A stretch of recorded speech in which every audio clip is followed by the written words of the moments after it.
ನಮಸ್ತೆ ಆತ್ಮೀಯರೇ, ನಿಮ್ಮೆಲ್ಲರ ಹಿತೈಷಿ ಆಧ್ಯಾತ್ಮಿಕ ಚಿಂತಕ, ಶಿಕ್ಷಕ, ಚಿತ್ತಚೇತನ ಬ್ರಹ್ಮ. ಸ್ನೇಹಿತರೆ, ವಾರಕ್ಕೊಂದು ವಿಚಾರ ಸತ್ಸಂಗ ಕಾರ್ಯಕ್ರಮಕ್ಕೆ ತಮ್ಮೆಲ್ಲರಿಗೂ ಪ್ರೀತಿಯ ಸ್ವಾಗತ, ಸುಸ್ವಾಗತ. ಇಂದಿನ ವಿಷಯ 3-6-9 ಮೈಂಡ್ ಸೆಟ್ ಅಂತ ಕಳಿಸಿದ್ದೆ. ಏನು 3-6-9? ನೀವು ಕೇಳುವಂತಹ ಪ್ರಶ್ನೆಗಳಿಗೆ ವಾರದ ಸತ್ಸಂಗ ಕಾರ್ಯಕ್ರಮದಲ್ಲಿ ಉತ್ತರಗಳನ್ನು ಕೊಡ್ತೀನಿ. ಸಾಕಷ್ಟು ಜನ ನಮ್ಮ ಭಾರತದ ಬಗ್ಗೆ ಪ್ರಶ್ನೆಗಳನ್ನು ಕೇಳಿದ್ರು. ಅಂದರೆ ಬಡವರು, ಮಧ್ಯಮ ವರ್ಗ, ಶ್ರೀಮಂತರು, ಈ ಮೂರು ಇರುವಂತಹ ದೇಶ. ಬರೀ ಭಾರತ ಅಲ್ಲಪ್ಪ, ಎಲ್ಲ ಇಡೀ ಭೂಮಂಡಲದಲ್ಲಿ ಶ್ರೀಮಂತ ರಾಷ್ಟ್ರದಲ್ಲೂ ಕೂಡ ಈ ಒಂದು ಕ್ಯಾಟಗರಿ ಜನಗಳು ಇದ್ದೇ ಇರ್ತಾರೆ. ಸೊ ಬಡವರು ಅಂತಂದರೆ ಭಾರತದಲ್ಲಿ ಬಡವರನ್ನು ಗುರುತಿಸುವಂಥ ರೀತಿ ನೀತಿ ಬೇರೆ. ಈಗ ದುಬೈ ಶ್ರೀಮಂತ ರಾಷ್ಟ್ರ, ಅಲ್ಲಿ ಬಡವರನ್ನು ಗುರುತಿಸುವಂಥ ರೀತಿ ನೀತಿಗಳು ಬೇರೆ. ಅಲ್ಲಿ ಬಡವರು ಯಾರು ಅಂತಂದರೆ, ಯಾರು ಕೆಲಸ ಮಾಡ್ತಾರಲ್ಲ ಅವ್ರನ್ನ ಬಡವರು ಅಂತ ಅವ್ರು ಕರೆಯಲ್ಲ. ನೀವು ತಿಳ್ಕೊಳ್ಳಿ, ಕಡಿಮೆ ಸಂಪಾದನೆ ಇರೋರು ಅಲ್ಲಿ ಬಡವರು. ಅದು ಒಂದೊಂದು ದೇಶದಲ್ಲಿ ಬೇರೆ ಬೇರೆ ರೀತಿ ನೀತಿಗಳು ಇರ್ತವೆ. ಈ 3-6-9 ಏನು ಅನ್ನೋದನ್ನು ಫಸ್ಟ್ ಹೇಳ್ಬಿಡ್ತೀನಿ. ಮೈಂಡ್ ಸೆಟ್ ಹೇಗಿರುತ್ತೆ ಅದ್ರ ಮೇಲೆ. ಒಂದು, ನಮ್ಮ ಭಾರತದ ಪರಿಸ್ಥಿತಿ, ಎಲ್ಲ ರಾಜ್ಯಗಳು, ಆ ರಾಜ್ಯಗಳಲ್ಲಿ ವಾಸ ಮಾಡುವಂಥ ಎಲ್ಲ ಜಿಲ್ಲೆಗಳು, ಎಲ್ಲ ಊರುಗಳಲ್ಲಿ ಬದುಕುವಂಥ ಪ್ರತಿಯೊಬ್ಬರ ಮೈಂಡ್ ಸೆಟ್ ಹೇಗಿರುತ್ತೆ ಅಂದರೆ ಈ 9 ರೀತಿಯಲ್ಲಿ ಇರ್ತದೆ. 3-3-3, ಅದಕ್ಕೆ 3-6-9 ಅಂತ ಈ ಮೈಂಡ್ ಸೆಟ್ಗಳಿಗೆ ಹೇಳ್ಕೊಡ್ತೀನಿ. ಮೊದಲು ಅದನ್ನು ತಿಳಿಸ್ಬಿಡ್ತೀನಿ. 3 ಜನ ಬಡವರ್ಗದ ಜನಗಳು, 3, ಮತ್ತೆ 3 ಜನ ಮಧ್ಯಮ ವರ್ಗದ ಜನಗಳು, ಮತ್ತೆ 3 ಜನ ಈ ಶ್ರೀಮಂತರ ವರ್ಗದ ಜನಗಳು. ಅದಕ್ಕೆ 3-3-3, ಟೋಟಲ್ 9. ಅದನ್ನು 3-6-9 ಅಂತ ಮೈಂಡ್ ಸೆಟ್. ಇದನ್ನು ಆ್ಯಕ್ಚುಲಿ ನಾವು ಆರ್ಥಿಕವಾಗಿ ನೋಡೋರಿಗಿಂತ ಮೈಂಡ್ ಸೆಟ್ ಬಗ್ಗೆ ಇವತ್ತು ವಿಚಾರ, ಅದನ್ನು ಹೇಳ್ತಾ ಹೋಗ್ತೀನಿ. ನೀವೆಲ್ಲರೂ ಕೂಡ ಗಮನ ಕೊಟ್ಟು ಆಲಿಸ್ತಾ ಹೋಗಿ. ನಿಮ್ಗೇನೇ ಪ್ರಶ್ನೆಗಳಿದ್ದರೆ ವಾಯ್ಸ್ ಮೆಸೇಜ್ ಕಳಿಸಿ ಅಥವಾ ಕಾಮೆಂಟ್ ಮಾಡಿ. ಸೊ ನಾನು ನಿಮಗೆ ನೀವು ಕೇಳೋವಂಥ ಪ್ರಶ್ನೆಗಳಿಗೆ ವಿಡಿಯೋದ ಮೂಲಕ ಉತ್ತರಗಳನ್ನು ಕೊಡ್ತಾ ಹೋಗ್ತೀನಿ. ಸ್ನೇಹಿತರೆ, ಮೊದಲು ಬಡವರ್ಗದಲ್ಲಿ 3 ಜನ, 1, 2, 3. ಉದಾಹರಣೆಗೆ ನಿರ್ಗತಿಕರು ಅಂತ, ಇದು ಮೊದಲನೇ ಹಂತ. 3ರಲ್ಲಿ ಮೊದಲನೇದು ನಿರ್ಗತಿಕರು. ಇವ್ರಿಗೆ ಪಾಪ ಊಟ ಸಿಕ್ಕಿದ್ರೆ ಸಾಕು, ಹೇಗ ನಾನು ಬದುಕೊಳ್ತೀನಿ. ಊಟದ ಅವಶ್ಯಕತೆ, ಬಟ್ಟೆ ಅವಶ್ಯಕತೆ ಇಲ್ಲ, ಸೂರ್ಯನ ಅವಶ್ಯಕತೆ ಇಲ್ಲ.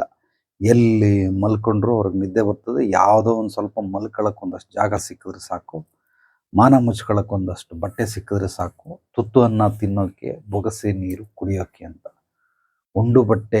ತುಂಡು ಬಟ್ಟೆ ಸಾಕು ನನ್ನ ಮಾನ ಮುಚ್ಚೋಕೆ ಅಂತ ಇವರು ನಿರ್ಗತಿಕರು. ಇವ್ರಿಗೆ ಹೆಸರೇನು ಅಂದರೆ ನಿರ್ಗತಿಕರು. ಈಗಲೂ ಇದ್ದಾರೆ ಭಾರತದಲ್ಲಿ, ಹಲವಾರು ರಾಜ್ಯಗಳಲ್ಲಿ ನಿರ್ಗತಿಕರು ಈಗಲೂ ಕೂಡ ಇದ್ದಾರೆ.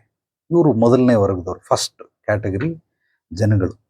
ಸೆಕೆಂಡ್ ಕ್ಯಾಟಗರಿ ಜನಗಳು, ಇವರು ನಿರ್ಗತಿಕರಲ್ಲ, ಆದರೆ ಬಡವರು. ಇವ್ರಿಗೆ ಊಟ, ಬಟ್ಟೆ, ಸೂರು 3 ಇದೆ. ಮೊದಲನೇವರೆಗೆ ಬರೀ ಊಟ ಮಾತ್ರ ಇದೆ, ಅದು ಇಲ್ಲ, ಬಟ್ ಹೆಂಗೋ ಅಡ್ಜಸ್ಟ್ ಆಗುತ್ತೆ.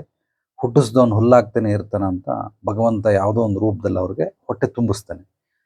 ಇನ್ನು ಎರಡನೇವರು ಬಡವರು, ಇವ್ರಿಗೆ ಊಟ, ಬಟ್ಟೆ, ಸೂರು ಅತ್ಯದ್ಭುತವಾಗಿ ಸಿಗುತ್ತೆ. ಅವ್ರಿಗೂ ಕಷ್ಟನೇ, ಬಟ್ ಹೆಂಗೋ ಸಿಗುತ್ತೆ, ಪರವಾಗಿಲ್ಲ. ಕೆಳಗಡೆ ನಿರ್ಗತಿಕರಿಗಂತನೂ ಇವರು ಒಂದು ಹಂತ ಮೇಲೆ ಇದ್ದಾರೆ. ಇವರು 2ನೇ ಕ್ಯಾಟಗರಿ ಜನಗಳು. ಸೊ 3ನೇ ಕ್ಯಾಟಗರಿ ಜನಗಳು ಇವ್ರಿಗಿಂತ ಮೇಲಿರೋರು. ಇವ್ರಿಗೆ ಊಟ, ಬಟ್ಟೆ, ಸೂರಿದೆ, ಬಟ್ ಇಷ್ಟ ಇರೋ ಊಟ ತಿಂತಾರೆ, ಇಷ್ಟ ಇರೋ ಬಟ್ಟೆ ಹಾಕೊಳ್ತಾರೆ, ಇಷ್ಟ ಇರೋ ಸೂರಲ್ಲೇ ಇರ್ತಾರೆ. ಇವರು ಬಡವರೇ, ಬಟ್ ಅವ್ರಿಗಿಂತನೂ ಒಂದು ಹಂತದಲ್ಲಿ ಉತ್ತಮವಾಗಿರ್ತಾರೆ. ಅವ್ರನ್ನ ಅವರು ಬಡವರು ಅಂತ ಕರ್ಕೊಳ್ಳಲ್ಲ, ಆದರೆ ನನ್ನ ದೃಷ್ಟಿಯಲ್ಲಿ ಅವರು ಬಡವರೇ ಅಂತ. ಅದನ್ನು ಯಾವ ರೀತಿ ಬಡವರು ಅನ್ನೋದನ್ನು ಮುಂದೆ ಹೇಳ್ತಾ ಹೋಗ್ತೀನಿ. ಮೊದಲು ಇದನ್ನೆಲ್ಲ ಎಕ್ಸ್ಪ್ಲೈನ್ ಮಾಡ್ಬಿಡ್ತೀನಿ ನಿಮಗೆ. ನಿರ್ಗತಿಕರು, ಬಡವರು. ಸೊ ಇನ್ನೊಂದು ಊಟ, ಬಟ್ಟೆ, ಸೂರಿದೆ, ಬಟ್ ಅವ್ರಿಗೆ ಇಚ್ಛೆ ಇರೋದನ್ನು ತಿಂತಾರೆ. ಫಾರ್ ಎಕ್ಸಾಂಪಲ್, ಅವ್ರಿಗೇನೋ ಬಿರಿಯಾನಿ ಬೇಕು, ತಿಂತಾರೆ. ಹಾಕೊಳ್ಳೋದಕ್ಕೆ ರೇಷ್ಮೆ ಬಟ್ಟೆ ಬೇಕು, ಖಂಡಿತವಾಗ್ಲೂ ಹೆಂಗೋ ಸಾಲ ಸೋಲ ಮಾಡಿ ಏನೋ ಒಂದು ಅಟ್ಲೀಸ್ಟ್ ವರ್ಷಕ್ಕೆ ಒಂದು ಸಲನಾದರೂ ಹಾಕೊಳ್ತಾರೆ. ಮನೆ ಗುಡಿಸ್ಲು ಕಿತ್ತೋಗಿರೋದು, ಯಾವುದು ಸೋರೋ ಅಂಥ ಮನೆಗಳಲ್ಲಿರಲ್ಲ. ಆ ಮನೆ ಇದ್ದರೂ ಕೂಡ ಅದನ್ನು ರಿಪೇರಿ ಮಾಡಿಸ್ಕೊಂಡು ಅವ್ರಿಗೆ ಹೇಗೆ ಬೇಕಾಗೆ ಸ್ವಲ್ಪ ಅಚ್ಚುಕಟ್ಟಾಗಿ ಇರೋವಂಥವ್ರು. ಸೊ ಊಟ, ಬಟ್ಟೆ, ಸೂರು ಅವ್ರ ಇಚ್ಛೆಗೆ ತಕ್ಕಂಗೆ ಇರೋವಂಥವ್ರು. ಈ 3 ವರ್ಗದವರು ಕೂಡ ಬಡವರ್ಗಕ್ಕೆ ಸೇರಿದಂಥವ್ರು. ಅಂದರೆ ಈ 3 ಕ್ಯಾಟಗರಿ 1, 2, 3. ಈಗ 4ನೇ ವರ್ಗ 4, 5, 6 ಈ ವರ್ಗದವ್ರಿಗೆ ಮಧ್ಯಮ ವರ್ಗ ಅಂತ ಕರೀತಾರೆ. ಮಧ್ಯಮ ವರ್ಗದವರು 4ನೇ ವರ್ಗ ಏನಂತಂದ್ರೆ ಮಿಡ್ಲ್ ಕ್ಲಾಸ್, ಒಟ್ಟಿಗಿಟ್ಟಿಲ್ಲ ಜುಟ್ಟಿಗೆ ಮಲ್ಗೆ ಹೂವ. ಸೊ ಇಂಥ ಜನರು ಇವರೆಲ್ಲ ಶೋ ಆಫ್ ಮಾಡೋರು, ಶೋಕಿಲಾಲರು. ಇವ್ರಿಗೆ ಮಾಡಕ್ಕೆ ಕೈಯಲ್ಲಿ ಕೆಲಸ ಇಲ್ಲ, ಜೋಬಲ್ಲಿ ದುಡ್ಡಿಲ್ಲ, ಬಟ್ ಐಫೋನ್ಗಳು ಬೇಕು. ಶೋಕಿಲಾಲರು ಇವರೆಲ್ಲ. ಸೊ ₹1 ದುಡಿಯೋ ಯೋಗ್ಯತೆ ಇಲ್ಲ, ಒಂದು 10,000 ದುಡಿಯೋ ಯೋಗ್ಯತೆ ಇಲ್ಲ, ₹1,00,000 ದುಡಿಯೋ ಯೋಗ್ಯತೆ ಇಲ್ಲ, ಬಟ್ ಗಾಡಿಗಳು ತಗೊಂಡು ಶೋಕಿ ಮಾಡಿಕೊಂಡು ಅದಕ್ಕೇನೋ ಸೈಲೆನ್ಸರ್ ಆಲ್ಟ್ರೇಷನ್ ಮಾಡಿ ಅದು ಇದು ಮಾಡಿ ತಿರುಬೋಕಿ ಶೋಕಿ ಮಾಡುವಂಥವ್ರು. ಸೊ 4ನೇ ವರ್ಗದವರು ಶೋ ಆಫ್ ಮಾಡುವಂಥವ್ರು. ಇವ್ರ ಹತ್ರ ನಿಜವಾಗ್ಲೂ ಅಷ್ಟು ದುಡ್ಡಿಲ್ಲ, ಯೋಗ್ಯತೆ ಅರ್ಹತೆ ಇಲ್ಲ, ಬಟ್ ಇವ್ರಿಗೆ ಏನೋ ಒಂಥರ ಮೈಂಡ್ ಸೆಟ್ ಹೆಂಗಿರುತ್ತೆ ಅಂದರೆ, ನಾನು ತಗೋಬೇಕು, ಮಾಡಬೇಕು, ಶೋಕಿ ಮಾಡ್ಬೇಕು, ಹಬ್ಬ ಮಾಡ್ಬೇಕು, ಸಾಲ ಮಾಡಿ ಆದರೂ ತುಪ್ಪ ತಿನ್ನುವಂತಾರಲ್ಲ, ಆ ಕ್ಯಾಟಗರಿಗೆ ಸೇರಿದಂಥವ್ರು ಇವರು 4ನೇ ವರ್ಗದವರು. ಶೋ ಆಫ್ ಮಾಡ್ತಾರೆ. ಇವ್ರಿಗೆ ಊಟನೂ ಸಿಗ್ತದೆ, ಬಟ್ಟೆನೂ ಸಿಗ್ತದೆ, ಸೂರು ಸಿಗುತ್ತೆ, ಇಚ್ಛೆ ಇದ್ದಂಗೂ ಸಿಗುತ್ತೆ. ಅದಕ್ಕಿಂತ ಹೆಚ್ಚಾಗಿ ಇವರು ಏನೋ ಮಾಡಿ ಸಾಲ ಸೋಲ ಮಾಡಿ ಅವರ ಶೋಕಿಗಳನ್ನು ತೀರಿಸ್ಕೊಳ್ಳುವಂಥವ್ರು ಇವರು 4ನೇ ವರ್ಗದ ಜನಗಳು. ಮಧ್ಯಮ ವರ್ಗದಲ್ಲಿ ಫಸ್ಟ್ ಸ್ಟೇಜಲ್ಲಿರುವಂಥವ್ರು, ಮಿಡ್ಲ್ ಕ್ಲಾಸ್ ಫಸ್ಟ್ ಸ್ಟೇಜ್. ಈಗ ಸೆಕೆಂಡ್ ಸ್ಟೇಜ್, ಇವರು ಶೋ ಆಫ್ ಮಾಡೋದಿಲ್ಲ, ಬಟ್ ಅವ್ರ ಯೋಗ್ಯತೆ ಅರ್ಹತೆಯನ್ನು ಹೊಂದಿರ್ತಾರೆ. ಅವನು ಐಫೋನ್ ತಗೊಳ್ತಾನೆ 2 ಲಕ್ಷ ಕೊಟ್ಟು, ಅವನಿಗೆ ಆ ಶಕ್ತಿ ಇದೆ, ಆ ಯೋಗ್ಯತೆ ಅರ್ಹತೆ ಇದೆ, ತಗೊಳ್ತಾನೆ. ಅವನೊಂದು ಸ್ಕೋಡಾ ಕಾರ್ ತಗೊಳ್ಬೇಕು, ಖಂಡಿತವಾಗ್ಲೂ ತಗೊಳ್ತಾನೆ. ಅವನು ಶೋ ಆಫ್ ಮಾಡುವಂಥ ಅವಶ್ಯಕತೆ ಇಲ್ಲ. ಅವನ ಒಂದು ಜೀವನ ಶೈಲಿಗೆ ಏನೇನು ಬೇಕು ಅದೆಲ್ಲವನ್ನು ಕೂಡ ದುಡಿದು ತಗೊಳ್ತಾನೆ. ಅಂದರೆ ಅವನಿಗೆ ಆ ಯೋಗ್ಯತೆ ಅರ್ಹತೆ ಇದೆ. ಈ ಮೊದಲನೇ ವರ್ಗದವ್ರು ಶೋ ಆಫ್ ಮಾಡೋರು ಯಾರು ಅಂದರೆ, ದುಡಿಯೋದು 10,000, ಖರ್ಚು ಮಾಡೋದು 20,000, 30,000. ಈ ಶೋ ಆಫ್ ಮಾಡದೇ ಇರೋರು ಇರ್ತಾರಲ್ಲ, ಇವರೇನಂದ್ರೆ 1 ಲಕ್ಷ ದುಡಿತಾರೆ, 1 ಲಕ್ಷನೂ ಖರ್ಚು ಮಾಡ್ತಾರೆ, ಅಥವಾ 10 ಲಕ್ಷ ದುಡಿತಾರೆ, 10 ಲಕ್ಷನೂ ಖರ್ಚು ಮಾಡ್ತಾರೆ.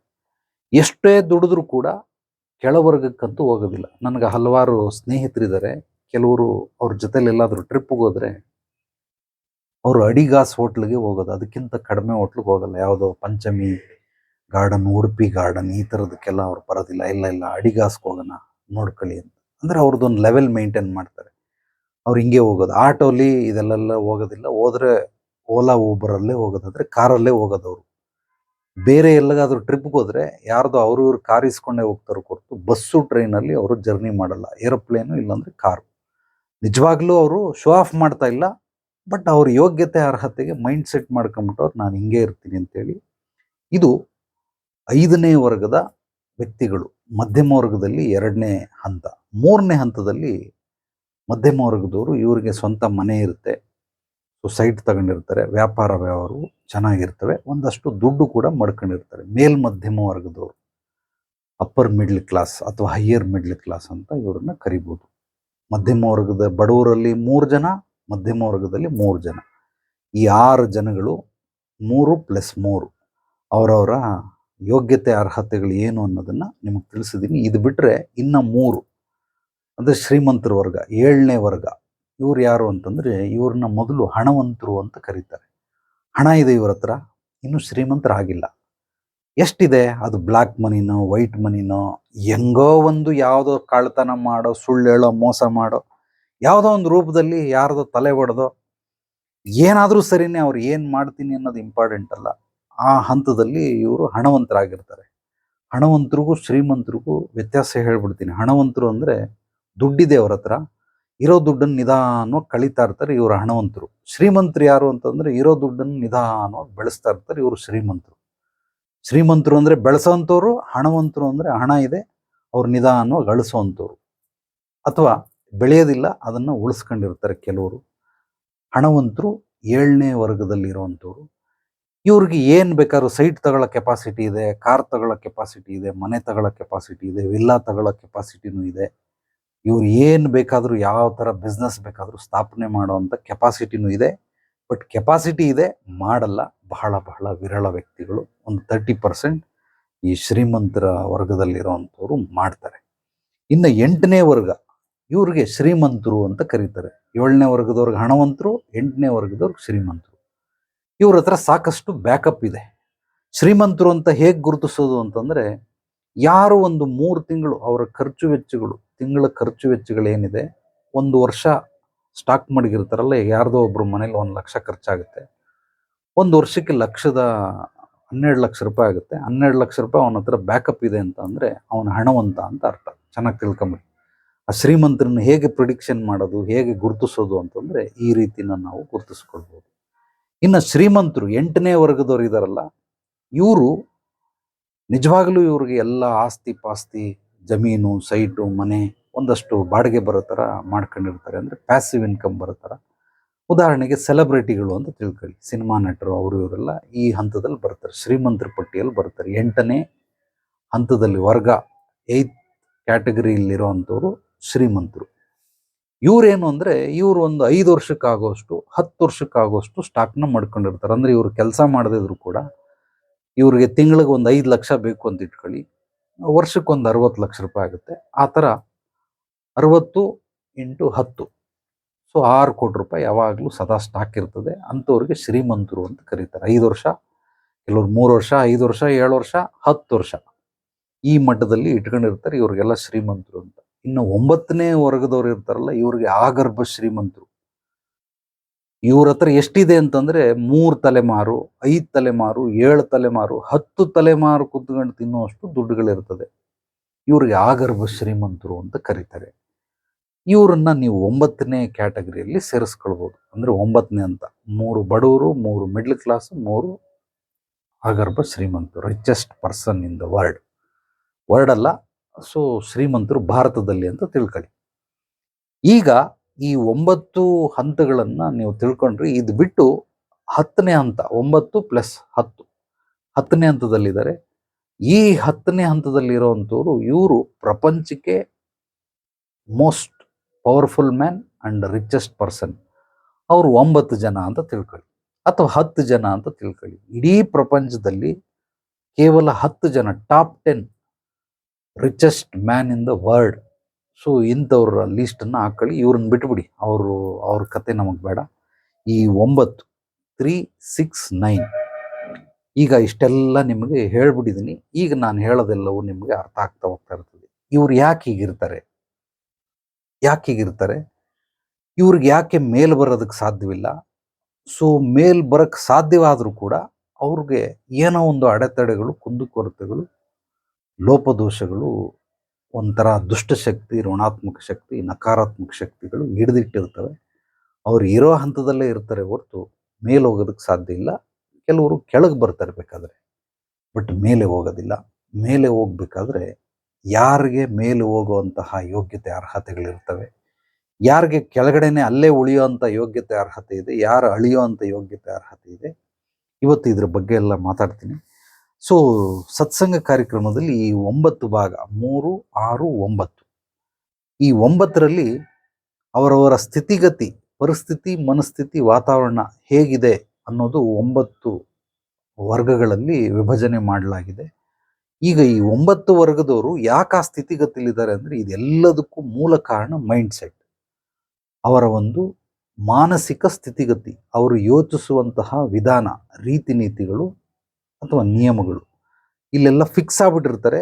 ನಾನು ಹೀಗೆ ಇರ್ತೀನಿ, ನಾನು ಹೀಗೆ ಇರಬೇಕು ಅಂತ ಅವರೇ ಫಿಕ್ಸ್ ಮಾಡ್ಕೊಂಡ್ಬಿಟ್ಟಿರ್ತಾರೆ. ಇಲ್ಲಾಂದರೆ ಫಿಕ್ಸ್ ಇಲ್ಲ ಅಂತಂದರೆ ಅವನನ್ನು ದೂಷಿಸ್ಕೊಳ್ತಾನೆ. ನನ್ನ ಕರ್ಮ, ನಾನು ಹುಟ್ಟಿದ ಹಿಂಗಿದೆ, ನಮ್ಮ ಅಪ್ಪ ಅಮ್ಮ ಹಿಂಗೆ, ನನಗೆ ಯಾರು ಹೆಲ್ಪ್ ಮಾಡಲಿಲ್ಲ, ಇವ್ರ ಮೇಲೆ ಲೋಪದೋಷಗಳನ್ನು ಹೊರಿಸ್ತಾ, ಅವನ ಮೇಲೆ ಅವನಿಗೆ ತಪ್ಪಿಲ್ಲ, ಬೇರೆಯವ್ರ ಮೇಲೆ ತಪ್ಪುಗಳನ್ನು ಹೊರಿಸ್ತಾ ಇರೋದ್ರಿಂದ ಇಂಥವರೆಲ್ಲ ಇಲ್ಲೇ 6ಕ್ಕೆ ಇರಲ್ಲ, 3ಕ್ಕೆ ಇಳಿಯಲ್ಲ, ಇದೇ ರೀತಿಯಲ್ಲಿ ಬೆಳೀತಾ ಇರ್ತಾರೆ. ಇದೆಲ್ಲವೂ ಕೂಡ ಮೈಂಡ್ ಸೆಟ್. ಈಗ ಮಧ್ಯಮ ವರ್ಗದವರು ಯಾಕೆ ಮುಂದೆ ಬೆಳೆಯೋದಕ್ಕೆ ಸಾಧ್ಯವಿಲ್ಲ ಅಂತಂದರೆ, ಇವ್ರಿಗೆ ಭಯ. ಏನೇ ಒಂದು ಕ್ರಿಯಾತ್ಮಕವಾಗಿ ಮಾಡಬೇಕಾದ್ರೆ, ಹೆಜ್ಜೆಗಳನ್ನು ಮುಂದಿಡಬೇಕಾದ್ರೆ ಇವ್ರಿಗೆ ಖಂಡಿತವಾಗ್ಲೂ ಸಾಧ್ಯವಿಲ್ಲ. ಯಾಕೆಂದರೆ ಭಯ. ಮುಂದೋಗಿ ಏನಾದರೂ ಲಾಸ್ ಆಗ್ಬಿಟ್ರೆ, ಏನಾದರೂ ಬಿದ್ದೋಗ್ಬಿಟ್ರೆ, ಎಲ್ಲಾದರೂ ನಮಗೇನಾದರೂ ಹೆಚ್ಚು ಕಡಿಮೆ ಆಗ್ಬಿಟ್ರೆ ಏನು ಮಾಡೋದು? ಅದೇ ಭಯದಲ್ಲೇ ಜೀವನ ಪರ್ಯಂತ ಬದುಕ್ತಾ ಇರ್ತಾರೆ. ಅದಕ್ಕೋಸ್ಕರ ಇವರು ಆ ಸ್ಥಾನಮಾನವನ್ನು ಬಿಟ್ಟು ಮುಂದಿನ ಸ್ಥಾನಮಾನಕ್ಕೆ ಅಥವಾ ನೆಕ್ಸ್ಟ್ ಪ್ರಮೋಷನ್ಗೆ ಇವ್ರಿಗೆ ಜೀವನದಲ್ಲಿ ಆಗೋದಿಲ್ಲ. ಭಯ, ಭಯ, ಭಯ, ಇದೊಂದು ಇವರ ಮೂಲ ಮಂತ್ರ ಆಗ್ಬಿಟ್ಟಿರ್ತದೆ. ಏನು ಮಾಡೋಕ್ಕೂ ಅವರೂ ಏನು ಮಾಡೋದಿಲ್ಲ, ಮಕ್ಳಿಗೂ ಏನು ಮಾಡೋದಿಲ್ಲ. ಮಕ್ಳಿಗೂ ಅದೇ ಥರ ಮೈಂಡ್ ಸೆಟ್ಟನ್ನು ಬೆಳೆಸ್ಬಿಡ್ತಾರೆ. ನೀನು ಅದು ಮಾಡಬಾರ್ದು, ಇದು ಮಾಡಬಾರ್ದು, ಹಂಗಿರಬಾರ್ದು, ಹಿಂಗಿರಬಾರ್ದು, ಅದೆಲ್ಲ ಮುಟ್ಟಬಾರ್ದು, ಅದೆಲ್ಲ ಹಾಕೊಂಬಾರ್ದು, ಹಂಗೆ ಹಿಂಗೆ ಅಂತೇಳಿ ಎಲ್ಲದರಲ್ಲೂ ರಿಸ್ಟ್ರಿಕ್ಷನ್ ಮಾಡಿ ಮಕ್ಳಿಗೂ ಕೂಡ ಅದೇ ರೀತಿ ಸಂಸ್ಕಾರವನ್ನು ಕೊಟ್ಬಿಡ್ತಾರೆ. ಸಂಸ್ಕಾರ ಅಂದರೆ ನನ್ನ ಪ್ರಕಾರ ಮೈಂಡ್ ಸೆಟ್ಟೇ ಸಂಸ್ಕಾರ. ಯಾರ್ಯಾರಿಗೆ ಎಷ್ಟೆಷ್ಟು ಮೈಂಡ್ ಸೆಟ್ಟನ್ನು ಬೆಳೆಸಿರ್ತೀರ, ಆ ಮೈಂಡ್ ಸೆಟ್ ಅಂದರೆ ಇದು ಇನ್ಫನೈಟ್ ಲೆವೆಲಲ್ಲಿ ಇರ್ತದೆ. ಅದಕ್ಕೆ ಯಾವುದೇ ರೀತಿ ಕಡಿವಾಣ ಇಲ್ಲ, ಅದಕ್ಕೆ ಯಾವುದೇ ರೀತಿ ಲಿಮಿಟ್ ಇಲ್ಲ. ಆದರೆ ಈ ಸಂಸ್ಕಾರ ಅನ್ನೋದು ರೂಪದಲ್ಲಿ ಅವಕ್ಕೆ ಕಟ್ಟಿಟ್ಬಿಡ್ತಾರೆ. ಕಾಲಿಗೆ ಚೈನ್ ಕಟ್ಬಿಟ್ಟು 1 ಮೀಟ್ರ್ ಬಿಟ್ಟಿರ್ತಾನೆ. ನೀನೇನಾದರೂ ಓಡಾಡಿದ್ರೆ 1 ಮೀಟ್ರ್ ಸುತ್ತಾಡಷ್ಟು. ಇನ್ನೊಬ್ರು ಒಂದು 10 ಮೀಟ್ರ್ ಬಿಟ್ಟಿರ್ತಾರೆ. 10 ಮೀಟ್ರ್ ಅಷ್ಟೇನೆ ಸುತ್ತಾಡ್ಬೇಕು ನೀನು, ಅದ್ರ ಮೇಲೆ ಸುತ್ತಾಡಂಗಿಲ್ಲ. ಕೆಲವರು 100 ಮೀಟ್ರ್ ಬಿಟ್ಟಿರ್ತಾರೆ, ಅಷ್ಟರೊಳಗಡೆ ಸುತ್ತಾಡು ಅಂತ. ಇದೆಲ್ಲ ಏನಂದ್ರೆ ಮೈಂಡ್ ಸೆಟ್. ಎಷ್ಟೆಷ್ಟು ಹಾಕಿರ್ತಾರೆ ಅಷ್ಟರ ಮೇಲೆ ಹೋಗೋದಿಲ್ಲ, ಅಷ್ಟರ ಮೇಲೆ ಸಾಧ್ಯನೇ ಇಲ್ಲ ಹೋಗೋದಕ್ಕೆ. ಅದು ಹಾಗೇ ನಿಂತ್ಕೊಂಡ್ಬಿಟ್ಟಿರ್ತದೆ. ಸೊ ಮೊದಲನೇದಾಗಿ ಯಾರೋ ಒಬ್ಬ ಮಿಡ್ಲ್ ಕ್ಲಾಸ್ ಪರ್ಸನ್, ಅವನಿಗೇನೋ ಒಂದು 30,000 ರೂಪಾಯಿ ಸಂಬಳ ಬರುತ್ತೆ, ಡ್ರೈವರ್ ಅಂತ ಅನ್ಕೊಳ್ಳಿ. 30,000 ರೂಪಾಯಿ ಸಂಬಳ ಬರ್ತದೆ. ಸೊ ಬೆಳಿಗ್ಗೆ ಹೋಗ್ತಾನೆ, ಸಾಯಂಕಾಲದಷ್ಟರಲ್ಲಿ 1,000 ರೂಪಾಯಿ ದುಡ್ಕೊಂಬರ್ತಾನೆ. ಇದು ಅವನ ಜೀವನದ ಕತೆ. ಸೊ ಎಲ್ಲ ಖರ್ಚು ವೆಚ್ಚಗಳು ಕರೆದು 1,000 ರೂಪಾಯಲ್ಲಿ ಒಂದು 10,000 ಬಾಡಿಗೆ, ಅವು ಇವು ಏನೋ ಇರ್ತವೆ, ಫೀಸು, ರೇಷನ್ನು ಎಲ್ಲ ಒಂದು 3-4 ಸಾವಿರ ರೂಪಾಯಿ ಉಳಿತಾಯ ಮಾಡ್ತಾನೆ. ಎಂಜಾಯ್ ಮಾಡ್ತಾರೆ. ಕೆಲವರು ಶೋಕಿಗಳು ಕಲ್ತಿರ್ತಾರೆ, ಕುಡಿಯೋದು, ಸೇದೋದು, ಎಲ್ಲ ಅಲ್ಲಿ ಇಲ್ಲಿ ಹರಟೆ ಹೊಡಿಯೋದು, ಏನೇನೋ ಇರ್ತವೆ ಪಾಪ ಗಂಡಸರಿಗೆ. ಶೋಕಿಗಳಿಗೇನು ಕಡಿಮೆ ಇಲ್ಲ. 1-2 ಸಾವಿರಾರು, 100, ಲಕ್ಷಾಂತರ ಶೋಕಿಗಳಿದ್ದಾರೆ. ಯಾವುದೋ ಒಂದು ಶೋಕಿ ಕಲ್ತ್ಕೊಂಡಿರ್ತಾರೆ, ಖರ್ಚು ವೆಚ್ಚಗಳು ಮಾಡ್ಕೊಂಡು ಇವನು 30,000 ರೂಪಾಯಲ್ಲೇ ಜೀವನ ಕಳೆದ್ಬಿಡ್ತಾನೆ. ಒಂದು 25-30 ವರ್ಷಕ್ಕೆ ಮದುವೆ ಆಗ್ತಾರೆ, ಒಂದು 50-60 ವರ್ಷಕ್ಕೆ ನೆಗೆದು ಬೀಳ್ತಾರೆ. ಸೊ ಅಷ್ಟರವರೆಗೂ ಪಾಪ ಇವನು ಇದೇ ಸಂಸಾರ, ಹಿಂಗೆ ಬೆಳಿಗ್ಗೆ ಹೋಗು ಎದ್ದಳು, ಹೋಗು ಎದ್ದಳು, ಯಾಂತ್ರಿಕ ಬದುಕನ್ನು ನಡೆಸ್ತಾ ಇರ್ತಾರೆ. ಒಂದು ಮನೆ ಸಿಕ್ಕಿಬಿಟ್ಟಿರ್ತದೆ. ಆ ಮನೆಯಲ್ಲಿದ್ದು ಎಷ್ಟು ವರ್ಷ ಆಯಿತು ಅಂದರೆ, ಆಯ್ತು ನಾವು ಈ ಮನೆಗೆ ಬಂದು ಒಂದು 10 ವರ್ಷ ಆಯಿತು, 12 ವರ್ಷ ಆಯಿತು. ಖಾಲಿ ಮಾಡಲ್ಲ. ಖಾಲಿ ಮಾಡೋಕ್ಕೆ ಇವನ ಹತ್ರ ಮೀಟ್ರ್ ಇಲ್ಲ, ದಮ್ಮಿಲ್ಲ. ಅದೇ ಮನೆ, ಅದೇ ಹೆಂಗೋ ಒಂದು ಅದನ್ನು ಚೆನ್ನಾಗಿ ಸೆಟ್ ಆಗಿಬಿಟ್ಟಿರ್ತದೆ. ಯಾಕೆ ಅಂದರೆ ಆ ಮನೆಗೆ ಬಾಡಿಗೆ ಎಷ್ಟು ಅಂದರೆ ಒಂದು 6,000, 7,000. ಈಗ ಮನೆ ಖಾಲಿ ಮಾಡಿ ಅದೇ size single bedroom, double bedroom ಮನೆಗೆ ಹೋಗ್ಬೇಕಾದ್ರೆ ಇವ್ನಿಗೆ 12,000 ಕೊಡಬೇಕು. ಇಲ್ಲಿ ಕೊಡ್ತಾ ಇರೋದು ಬರೀ 7-8 ಸಾವಿರ. ಅಲ್ಲಿ ಹೋದ್ರೆ 12,000 ಯಾವ ನನ್ನ ಮಗ ಕೊಡ್ತಾನೆ? 4,000 ರೂಪಾಯಿ. ಇವ್ರು ಹೋಗಲ್ಲ, ಮನೆ ಬಿಟ್ಟು ಆಚೆ ಹೋಗಲ್ಲ. ಆ ಮನೆ ಬಿಟ್ಟು ಆಚೆ ಹೋಗ್ಬೇಕಂದ್ರೆ ಅದನ್ನ ಹೇಗಾದ್ರೂ ಮಾಡಿ ಬಿಲ್ಡಿಂಗ್ನ ಉಳಿಸ್ಬೇಕು. ಇಲ್ಲ ಓನರ್ ಬಂದು ಖಾಲಿ ಮಾಡ್ಯಾ, ನನ್ನ ಮಗನ ಬರ್ತಾನೆ ಅಂತ ಅಂದ್ಬಿಟ್ಟು ಕೊಡಬೇಕು. ಅಲ್ಲಿವರೆಗೂ ಇವ್ರು ಖಾಲಿ ಮಾಡಲ್ಲ. ಖಾಲಿ ಮಾಡೋಕ್ಕೆ ಇವ್ರ ಕೈಲಿ ಸಾಧ್ಯವೂ ಇಲ್ಲ ಖಾಲಿ ಮಾಡ್ಸಕ್ಕೆ. ಅದು ಬಿಲ್ಡಿಂಗ್ ಹೊಡೆದ್ರೆ ಮಾತ್ರ ಖಾಲಿ ಆಗ್ತದೆ, ಇಲ್ಲಾಂದ್ರೆ ಆಗೋದಿಲ್ಲ. ಹಂಗೆ ಒಂದು ಕಡೆ ಈ ಜಿಗಣೆ ಕಚ್ಕೊಂಡ್ಬಿಟ್ಟಿರ್ತಾರೆ. ಅಲ್ಲಿ ಅವ್ರ ಜೀವನ ಕಟ್ಕೊಳ್ಳೋದಕ್ಕೆ ನೋಡ್ತಾರೆ. ಹೆಚ್ಚಂದ್ರೆ ಏನು ಮಾಡ್ತಾನೆ ಅಂದರೆ, ಒಂದು 1,000 ರೂಪಾಯಿ ದುಡಿಯೋ ಜಾಗದಲ್ಲಿ 1,200 ರೂಪಾಯಿ ದುಡಿಬೋದು ಅಷ್ಟೇ. ಒಂದು ಆಟೋ ಇರ್ತದೆ, ಕಿತ್ತೋಗಿರೋ ಆಟೋ ಅಥವಾ ಕಿತ್ತೋಗಿರೋ ಕಾರು, ಅದನ್ನೇ ರೆಡಿ ಮಾಡ್ತಾನೆ. ಹೊಸ ಕಾರ್ ತಗೊಳಕ್ಕೆ ಯೋಗ್ಯತೆ ಇಲ್ಲ, ಅರ್ಹತೆ ಇಲ್ಲ. ಸೊ ಕುಡಿಯೋಕ್ಕೆ, ತಿನ್ನೋಕ್ಕೆ, ಸೇದಕ್ಕೆ, ಇಸ್ಪೀಟ್ ಆಡೋಕ್ಕೆಲ್ಲ ಇರ್ತದೆ. ಬಟ್ ಇದು ಕಾರ್ ತಗೊಳ್ಬೇಕು, ಇನ್ವೆಸ್ಟ್ಮೆಂಟ್ ಮಾಡೋಕ್ಕೆ ಇವ್ರ ಕೈಲಿ ಯೋಗ್ಯತೆ ಇಲ್ಲ. ಅದಕ್ಕೋಸ್ಕರ ಇವರು ಯಾವುದೇ ಕಾರಣಕ್ಕೂ ಮುಂದೆ ಬೆಳೆಯಲ್ಲ. ಯಾಕೆ ಮುಂದೆ ಬೆಳೆಯಲ್ಲ ಅಂತಂದರೆ, ಇವ್ರಿಗೆ ಕಲಿಯುವಂತಹ ಸತ್ವ ಅವ್ರ ಜೀವನದಿಂದ ಸಾಯಿಸ್ಬಿಟ್ಟಿರ್ತಾರೆ. ಅದನ್ನು ತಗೊಂಡೋಗಿ ಊತ ಹಾಕ್ಬಿಟ್ಟಿರ್ತಾರೆ. ಇವ್ರು ಏನನ್ನೂ ಕಲಿಯೋಕ್ಕೆ ಇಷ್ಟಪಡಲ್ಲ. ಊಟ, ಬಟ್ಟೆ, ಸೂರಿಗೆ ಎಷ್ಟು ಬೇಕೋ ಅಷ್ಟು ಕೆಲಸಗಳನ್ನು ಮಾತ್ರ ಕಲ್ತಿರ್ತಾರೆ. ಎಷ್ಟು ಸಂಪಾದನೆ ಆಗ್ಬೇಕು ಅಷ್ಟನ್ನು ಮಾತ್ರ ಕಲ್ತಿರ್ತಾರೆ ಹೊರತು ಇವರು ಎಕ್ಸ್ಟ್ರಾ ಕಲಿಯಕ್ಕೆ ಹೋಗೋದಿಲ್ಲ. ಏನು ಇಲ್ಲಿ ವಿತೌಟ್ ಲರ್ನಿಂಗ್ ನೋ ಅರ್ನಿಂಗ್. ಚೆನ್ನಾಗಿ ತಿಳ್ಕೊಂಬಿಡಿ. ಯಾರು ಏನನ್ನು ಕಲಿಯೋದಿಲ್ವೋ ಅವರು ಬೆಳೆಯೋದಕ್ಕೆ, ಸಂಪಾದನೆ ಮಾಡೋಕ್ಕೆ ಸಾಧ್ಯನೇ ಇಲ್ಲ. ಯೋಗ್ಯತೆ, ಅರ್ಹತೆ ಬರೋದೇ ಕಲಿಯೋದ್ರ ಮೇಲೆ. ಇವ್ರು ಕಲಿಯಲ್ಲ. ಎಷ್ಟೋ ಒಂದಷ್ಟು ಕಲ್ತ್ಕೊಂಡಿರ್ತಾರೆ ಕೆಲಸ, ಅಷ್ಟಕ್ಕೆ ಮಾತ್ರನೇ ಸೀಮಿತವಾಗಿರ್ತಾರೆ ಹೊರತು ಇವ್ರಿಗೆ ಕಲಿಯುವಂಥದ್ದನ್ನು ಅವರ ಒಂದು ಯೌವನದಲ್ಲಿ ಅಥವಾ ಯಾವಾಗ ಕಟ್ಟೆ ಹೊಡಿತದೆ ಆ ಸಮಯದಲ್ಲಿ ಇವರು ಸ್ಮಶಾನಕ್ಕೆ ಹೋಗಿ ಹಳ್ಳ ತೋಡ್ಬಿಟ್ಟು ಆ ಕಲಿಯುವಂಥದ್ದನ್ನು ಹಾಕ್ಬಿಡ್ತಾರೆ. ಸಾಕು, ನಾನು ಕಲ್ತಿದ್ದೀನಿ, ಅಡುಗೆ ಮಾಡೋದು ಕಲ್ತಿದ್ದೀನಿ ಸಾಕು, ಡ್ರೈವಿಂಗ್ ಮಾಡೋದು ಕಲ್ತಿದ್ದೀನಿ ಸಾಕು, ಸ್ವಿಮ್ಮಿಂಗ್ ಮಾಡೋದು ಕಲ್ತಿದ್ದೀನಿ ಸಾಕು, ದುಡಿಯೋದು ಕಲ್ತಿದ್ದೀನಿ ಸಾಕು, ಏನೋ ಒಂದು ಮಾರೋದು ಕಲ್ತಿದ್ದೀನಿ ಸಾಕು. ಅಂದರೆ ಸಾಕು ಸಾಕು ಸಾಕು. ಇವ್ರದೆಲ್ಲ ವರ್ಡ್ ಏನು ಅಂದರೆ ಮೂಲ ಮಂತ್ರ ಸಾಕು. ಅಂದರೆ ನಾನು ಇನ್ನು ಮೇಲೆ ಕಲಿಯೋದಕ್ಕೆ ಅವಕಾಶ ಇಲ್ಲ, ಅವಕಾಶ ಬೇಡ, ಕಲ್ತು ಏನು ಪ್ರಯೋಜನ ಇಲ್ಲ, ದುಡ್ದಿರೋದ್ನಲ್ಲೇ ಜೀವನ ಮಾಡ್ತಾ ಇರ್ತೀನಿ. ಈ ಥರ ಜಿಗಣೆ ಕಚ್ಕೊಂಡಂಗೆ ಎಲ್ಲೋ ಒಂದು ಕಡೆ ಯಾವುದೋ ಒಂದು ಸ್ಲಮ್ಮಲ್ಲೋ, ಯಾವುದೋ ಒಂದು ಕಾಲೋನಿಲೋ, ಯಾವುದೋ ಒಂದು ಮಿಡ್ಲ್ ಕ್ಲಾಸ್ಗಳು ಇರೋವಂಥ ಜನಗಳಲ್ಲಿ ಸಂಘ ಮಧ್ಯದಲ್ಲಿ ಇದ್ದು ಬಿಡ್ತಾರೆ. ಇವರು ಅದನ್ನು ಬಿಟ್ಟು ಆಚೆ ಬರೋಕ್ಕೆ ಸಾಧ್ಯವಿಲ್ಲ. ಜಿಗಣೆ, ಇವರಿಗೆಲ್ಲ ಜಿಗಣೆ ಅಂತ ಬೇಕಾದ್ರೆ ಕರ್ಕೊಳ್ಬೋದು. ಇವರು ಆ ಜಾಗ ಬಿಟ್ಟಿರೋದಿಲ್ಲ. ಸೊ ಹಂಗಾಗಿರೋದ್ರಿಂದ ಇವ್ರ ಮೈಂಡ್ ಸೆಟ್ ಆ ಮಟ್ಟಕ್ಕೆ ಬೆಳೆಸ್ಕೊಂಬಿಟ್ಟಿರ್ತಾರೆ. ಇನ್ನು ಇವ್ರ ಮೇಲ್ಗಡೆ ಇರೋರು ಇದೇ ಕ್ಯಾಟಗರಿ ಅವರೇ. ಒಂದು ಸ್ವಲ್ಪ ಧೈರ್ಯ ಮಾಡಿ ಒಂದು 8,000 ಮನೆಯಿಂದ 12,000 ಹೋಗಿ ಧೈರ್ಯ ಮಾಡ್ತಾರೆ. ಯಾರ್ದೋ ಸಹಾಯ ತಗೊಂಡು ಸ್ವಲ್ಪ ಫ್ರೆಂಡ್ಸ್ ಹತ್ರನೋ ಅವ್ರ ಇವ್ರ ಹತ್ರನೋ 1,000, 2,000, 5,000, 10,000 ಈಸ್ಕೊಂಡು ಮುಂದೋಗ್ತಾರೆ. ಅವನ ಹತ್ರ ಒಂದು 20,000 ಮೊಬೈಲ್ ಇದೆ. ಹೇಗಾದ್ರೂ ಮಾಡಿ 30,000 ಮೊಬೈಲ್ ತಗೊಳ್ತಾನೆ. ಒಂದು 30,000 ಕೆಲಸ ಮಾಡ್ತಾವನೆ. ಅವ್ರು ಇವ್ರಿಗೆ ರೆಕಮೆಂಡ್ ಮಾಡಿಸಿ ಏನೋ ಮಾಡಿಸಿ 50,000 ಸಂಬಳಕ್ಕೆ ಹೋಗ್ತಾನೆ. ಸೊ ಯಾರೋ ಒಬ್ಬ ಡ್ರೈವರ್ ಆಟೋ ಓಡಿಸ್ತಾವನೆ, ಡೈಲಿ 1,000 ದುಡಿತಾವನೆ. ಸ್ವಲ್ಪ ಕಷ್ಟಪಟ್ಟು ಬೇರೆಯವರೆಲ್ಲ ಹೇಗೆ ದುಡಿತಾರೆ ಹಾಗೆ ಹೀಗೆ ಅಂತ ತಿಳ್ಕೊಂಡು 1,500 ದುಡಿಯಕ್ಕೆ ಟ್ರೈ ಮಾಡ್ತಾನೆ. ಸೊ ಪ್ರತಿಯೊಬ್ರು ಅಷ್ಟೇ, ಇದ್ರ ಯಾವುದೇ ಕೆಲಸಗಾರರಾಗ್ಲಿ ಇವ್ರಿಗೆ ಬೆಳೆಯೋದಕ್ಕೆ ಬಹಳ ಬಹಳ ಇಚ್ಛೆ. ಅದಕ್ಕೋಸ್ಕರ ಬೆಳಿಬೇಕು ಅಂದ್ರೆ ಕಲಿಯೋ ಗುಣಗಳು ಇವರಲ್ಲಿ ಇದೆ ಅಂತ ಚೆನ್ನಾಗಿ ತಿಳ್ಕೊಳ್ಳಿ. ನೀವು ಬೆಳೀತಾ ಇದ್ದೀರಾ, ಬೆಳಿಬೇಕು, ನಿಮ್ಮ ಸಂಪಾದನೆಯನ್ನು ಹೆಚ್ಚಿಸ್ಕೊಳ್ಬೇಕು ಅಂದ್ರೆ ನಿಮ್ಮಲ್ಲಿ ಕಲಿಯೋ ಗುಣಗಳಿದ್ರೆ ಮಾತ್ರನೇ ಮುಂದೋಗೋದು. ಕಲಿಯೋ ಗುಣ ಯಾರಲ್ಲಿಲ್ಲ ಇವ್ರು ಮುಂದೋಗೋದಕ್ಕೆ ಸಾಧ್ಯವೇ ಇಲ್ಲ. ಕೆಲವರು ದಫನ್ ಮಾಡ್ಬಿಟ್ಟಿರ್ತಾರೆ, ಅಂದ್ರೆ ಊತಾಕ್ಬಿಟ್ಟಿರ್ತಾರೆ, ಸುಟ್ಟಾಕ್ಬಿಟ್ಟಿರ್ತಾರೆ. ಅವ್ರ ಜೀವನ ಪರ್ಯಂತ ಕಲಿಯೋದಿಲ್ಲ. ಜೀವನಕ್ಕೆ ಊಟ ಬಟ್ಟೆ ಸೂರ್ಗೆ ಎಷ್ಟು ಬೇಕೋ ಅಷ್ಟು ಕೆಲಸಗಳನ್ನ ಮಾತ್ರನೇ ಕಲ್ತಿರ್ತಾರೆ ಹೊರತು ಅದಕ್ಕಿಂತ ಹೆಚ್ಚಾಗಿ ಅವ್ರು ಕಲಿಯಕ್ಕೆ ಹೋಗೋದಿಲ್ಲ. ಅವ್ರಿಗೆ ಕಲಿಯಕ್ಕೆ ಆಗೋದು ಇಲ್ಲ, ಕಲಿಯೋ ಕೆಪಾಸಿಟಿನೂ ಇಲ್ಲ. ಎಲ್ಲ ಅವರ ಯಾವಾಗಲೂ ಅಂದ್ರೆ ಬುದ್ಧಿ ಬಂದಾಗಲೇ ಸಾಯಿಸ್ಬಿಟ್ಟಿರ್ತಾರೆ ಅದನ್ನ. ಅದಕ್ಕೋಸ್ಕರ ಕಲಿಯಲ್ಲ. ಇವ್ರೇನ್ ಮಾಡ್ತಾರೆ, ಅಲ್ಪ ಸ್ವಲ್ಪ ಕಲ್ತ್ಕೊಂಡು ರೆಕಮೆಂಡ್ ಮಾಡಿಕೊಂಡು ಯಾರ್ದೋ ಅವ್ರವ್ರ ಕೈ ಕಾಲು ಹಿಡಿದು ಏನೋ ಮಾಡಿ ಒಂದು ಸ್ವಲ್ಪ ಹೆಲ್ಪ್ ಮಾಡ್ರೋಣ ಹಂಗೆ ಹಿಂಗೆ ಅನ್ಕೊಂಡು ಈ ಹಂತದಿಂದ ಈ ಹಂತಕ್ಕೆ ಹೋಗ್ಬಿಡ್ತಾರೆ. ಅಂದ್ರೆ ಬಡವರ್ಗದಿಂದ ಮೇಲ್ಮಧ್ಯಮ ವರ್ಗದವರು, ಅಂದ್ರೆ ಮಧ್ಯಮ ವರ್ಗದ ಮೊದಲನೇ ಹಂತ 4ನೇ ಹಂತಕ್ಕೆ ಹೋಗ್ಬಿಡ್ತಾರೆ ಇವರು. ಸೊ ಇವ್ರಿಗೆ ಏನ್ ಮಾಡ್ತಾರೆ, ನಿಸರ್ಗ ಒಂದು, ಈಗ ಮೈಂಡ್ ಸೆಟ್ ಹೇಳಿದೀನಿ. ಎರಡನೇದು ನಿಸರ್ಗ. ನಿಸರ್ಗ ಹೇಗೆ ಸಪೋರ್ಟ್ ಮಾಡುತ್ತೆ ಅಂದ್ರೆ, ಮೊದಲು ಇವನು ತಡಿತನ ಇಲ್ವಾ, ಒಂದು ಯೋಗ್ಯತೆ ಅರ್ಹತೆಯನ್ನ ಕೊಟ್ಟದ್ದು. ನಿಸರ್ಗದ 2 ನಿಯಮಗಳು. ಮೊದಲು ನೀನು ಯೋಗ್ಯತೆ ಅರ್ಹತೆ ಬೆಳೆಸ್ಕೊ, ನಾನು ನಿನಗೆ ಏನ್ ಬೇಕು ಅದನ್ನ ಕೊಡ್ತೀನಿ, ನಿನಗೆ ಬೇಕಾಗಿರೋದನ್ನ ಕೊಡ್ತೀನಿ. ನಿನಗೆ ಎಷ್ಟು ಬೇಕು ನಿಸರ್ಗ ಅಷ್ಟು ಕೊಡೋದಿಲ್ಲ. ನೀನ್ ಕೇಳಿದಷ್ಟು ನಿಸರ್ಗನೇ ನಿನಗೆ ಎಷ್ಟು ಬೇಕು ಕೇಳು ಅಂತ ಕೇಳೋದಿಲ್ಲ. ನಿನ್ನ ಯೋಗ್ಯತೆ ಅರ್ಹತೆ ಎಷ್ಟಿದೆ ಕೇಳು, ಅಷ್ಟು ನಾನು ಕೊಡ್ತೀನಿ ಅಂತ ಹೇಳ್ತದೆ. ಅದಕ್ಕೋಸ್ಕರ ಇವನಿಗೆ ಯೋಗ್ಯತೆ ಅರ್ಹತೆ ಎಷ್ಟಿದೆ ನೋಡಿಕೊಂಡು ಅದನ್ನು ಕೊಡ್ತದೆ. ಕೆಲವರು ಹಠವಾದಿಗಳು, ಛಲವಾದಿಗಳು, ಮೊದಲು ಕೊಡು ಆಮೇಲೆ ಮಾಡ್ತೀನಿ ಅಂತ ಎಲ್ಲ 100ರಲ್ಲಿ ಒಬ್ರಿಗೋ ಇಬ್ರಿಗೋ ಅದನ್ನು ನಿಸರ್ಗ ಕೊಟ್ಟು ನೋಡ್ತದೆ.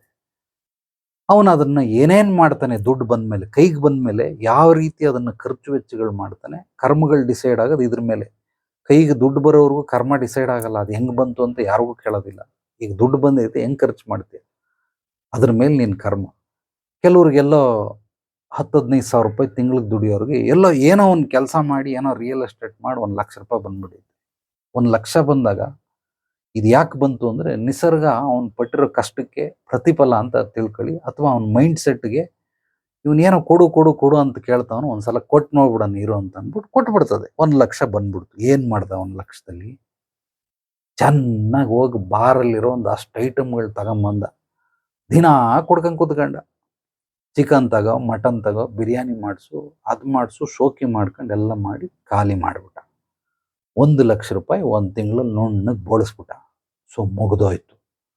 ಸೊ ನಿಸರ್ಗ ಇವನಿಗೆ ಕೊಟ್ಟು ನೋಡ್ತು, ಇವನೇನಾದ್ರೂ ಬೆಳಿತಾನ ಮಾಡ್ತಾನ ಅಂತ. ಇವನೇನು ಬೆಳಿಲಿಲ್ಲ, ಶೋಕಿ ಮಾಡ್ದ. ಇಂಥವ್ರಿಗೆ ಜೀವನದಲ್ಲಿ ಇನ್ನೊಂದ್ಸಲ ನಿಸರ್ಗ ಹೆಲ್ಪ್ ಮಾಡಕ್ ಹೋಗೋದಿಲ್ಲ.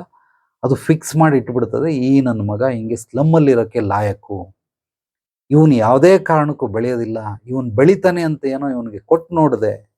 ಬಟ್ ಇವನು ಶೋಕಿ ಮಾಡ್ಕೊಂಡು ಕೆಲವ್ರು ಇಸ್ಪಿಟ್ ಆಡ್ತಾರೆ, ಕೆಲವ್ರು ಕುದುರೆ ಬಾಲ ಹಿಡ್ಕೊತಾರೆ, ಕೆಲವ್ರು ಹುಡುಗಿರ್ ಶೋಕಿ ಮಾಡ್ತಾರೆ, ಕೆಲವ್ರು ದಾಮ್ ಧೂಮ್ ದಡ ಬಡ ಅಂತೇಳಿ ಯಾವುದೋ ಪಿಕ್ಚರಲ್ಲಿ ಪೀಸ್ ಪೀಸ್ ಅಂತಾನಲ್ಲ ರವಿಚಂದ್ರನ್, ಹಂಗೆ ಪೀಸ್ ಪೀಸ್ ಪೀಸ್ ಪೀಸ್ ಅಂತೇಳಿ 1 ತಿಂಗಳಲ್ಲಿ ಎಲ್ಲ ನುಣ್ಣಗೆ ಬೋಳಿಸ್ಬಿಡ್ತಾರೆ.